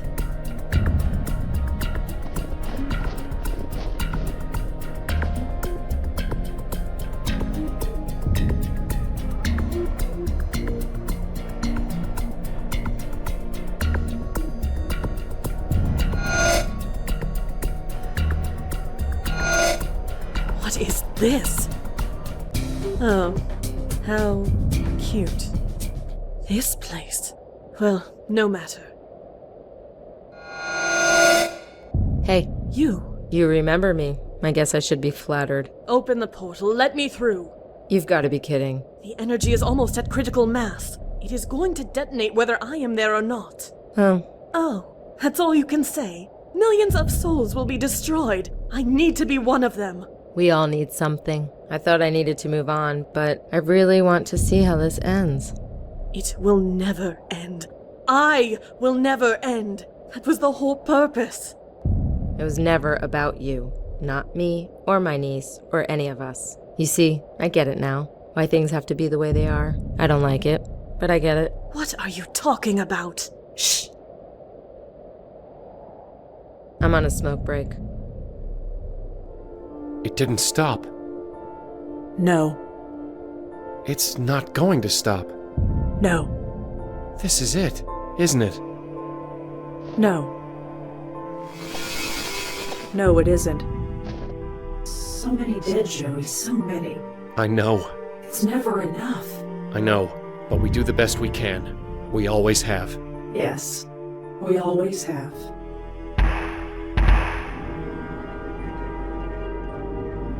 What the? Are those spooks? Yes, everyone who is lost, everyone who is waiting for someone like us. No more. They don't have to wait anymore. You're saving spooks? It's what we do. But how? That vortex, it was creating a mass of spiritual energy. I'm reversing it, making it pull in spiritual energy instead of pushing it out. You can do that? I can now. You see, it's not about you or me. It's about everyone.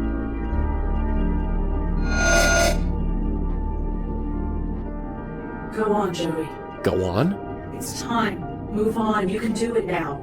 Whatever stopped you from moving on before, I'm stronger.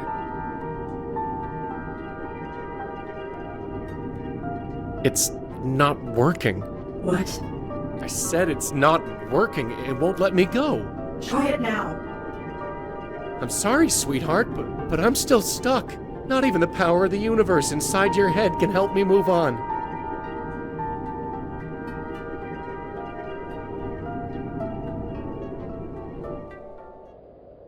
It's gone. I'm sorry, Joey. Forget it. So, you think everyone down there is back to normal? Yes, everyone will wake up. They won't even know they were asleep. It will be like it never happened. Yeah, we should get out of here. So, how many spooks did you manage to save anyway? All of them.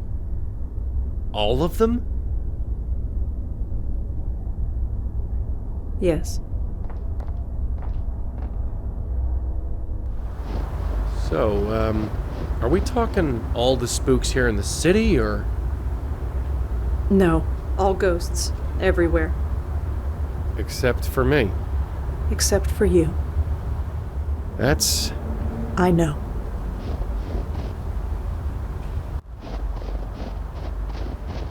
Look, don't sweat it. I mean, people are still gonna die, right? There'll be more ghosts.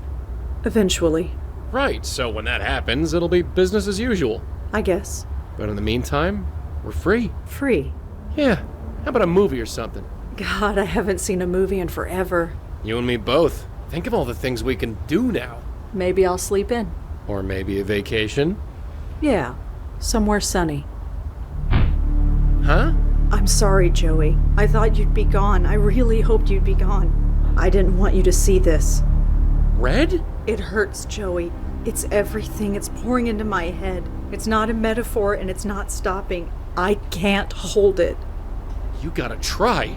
No, it's like trying to swallow the ocean. Sooner or later, you're going to drown.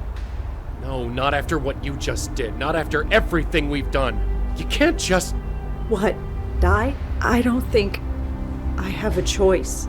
No, this isn't fair. This isn't right. You just saved the whole damn city. You saved me. I knew the cost. I paid it. It was worth it, wasn't it? Sure. Of course it was. I see them. My parents, Joey, I see them. No, stay away from them. It's not time yet. Joey, please.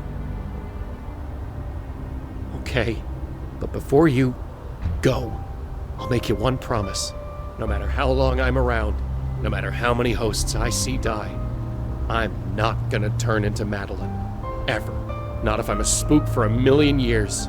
I'll be a good spirit guide. Do what needs to be done. Forever if need be. No, Joey, you won't.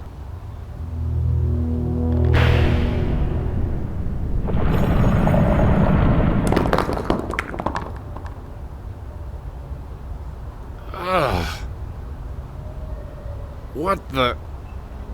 What did you... How? Red? Sweetheart? Rosa? Why the hell did you do this? Here. Go on, take it. Take it. Just...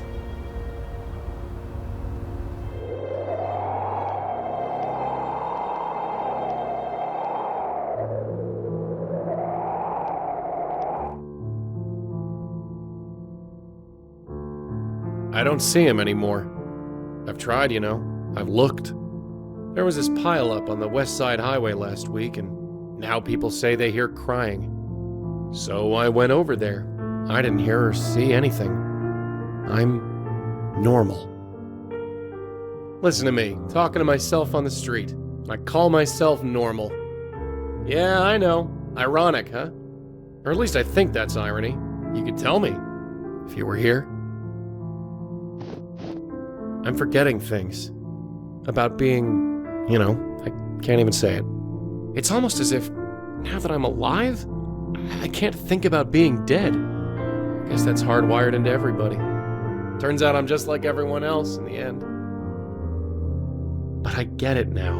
I like being alive. Is that so wrong? Is that what I'm supposed to get from all this? That life is worth living?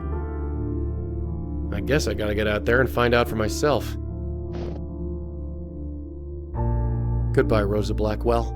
I don't know how long I've got, but I know I'll see you again someday.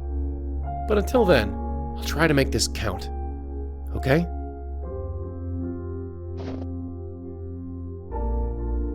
Okay.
Voice in the world screams in my head.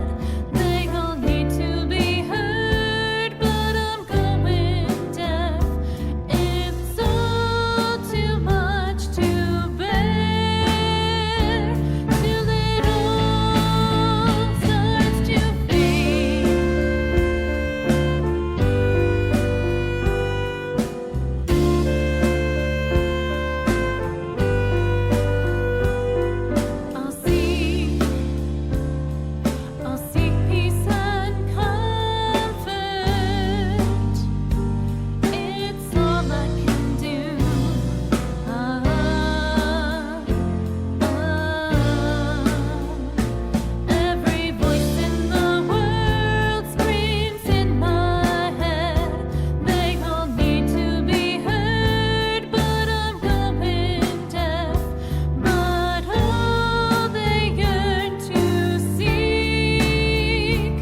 my mind.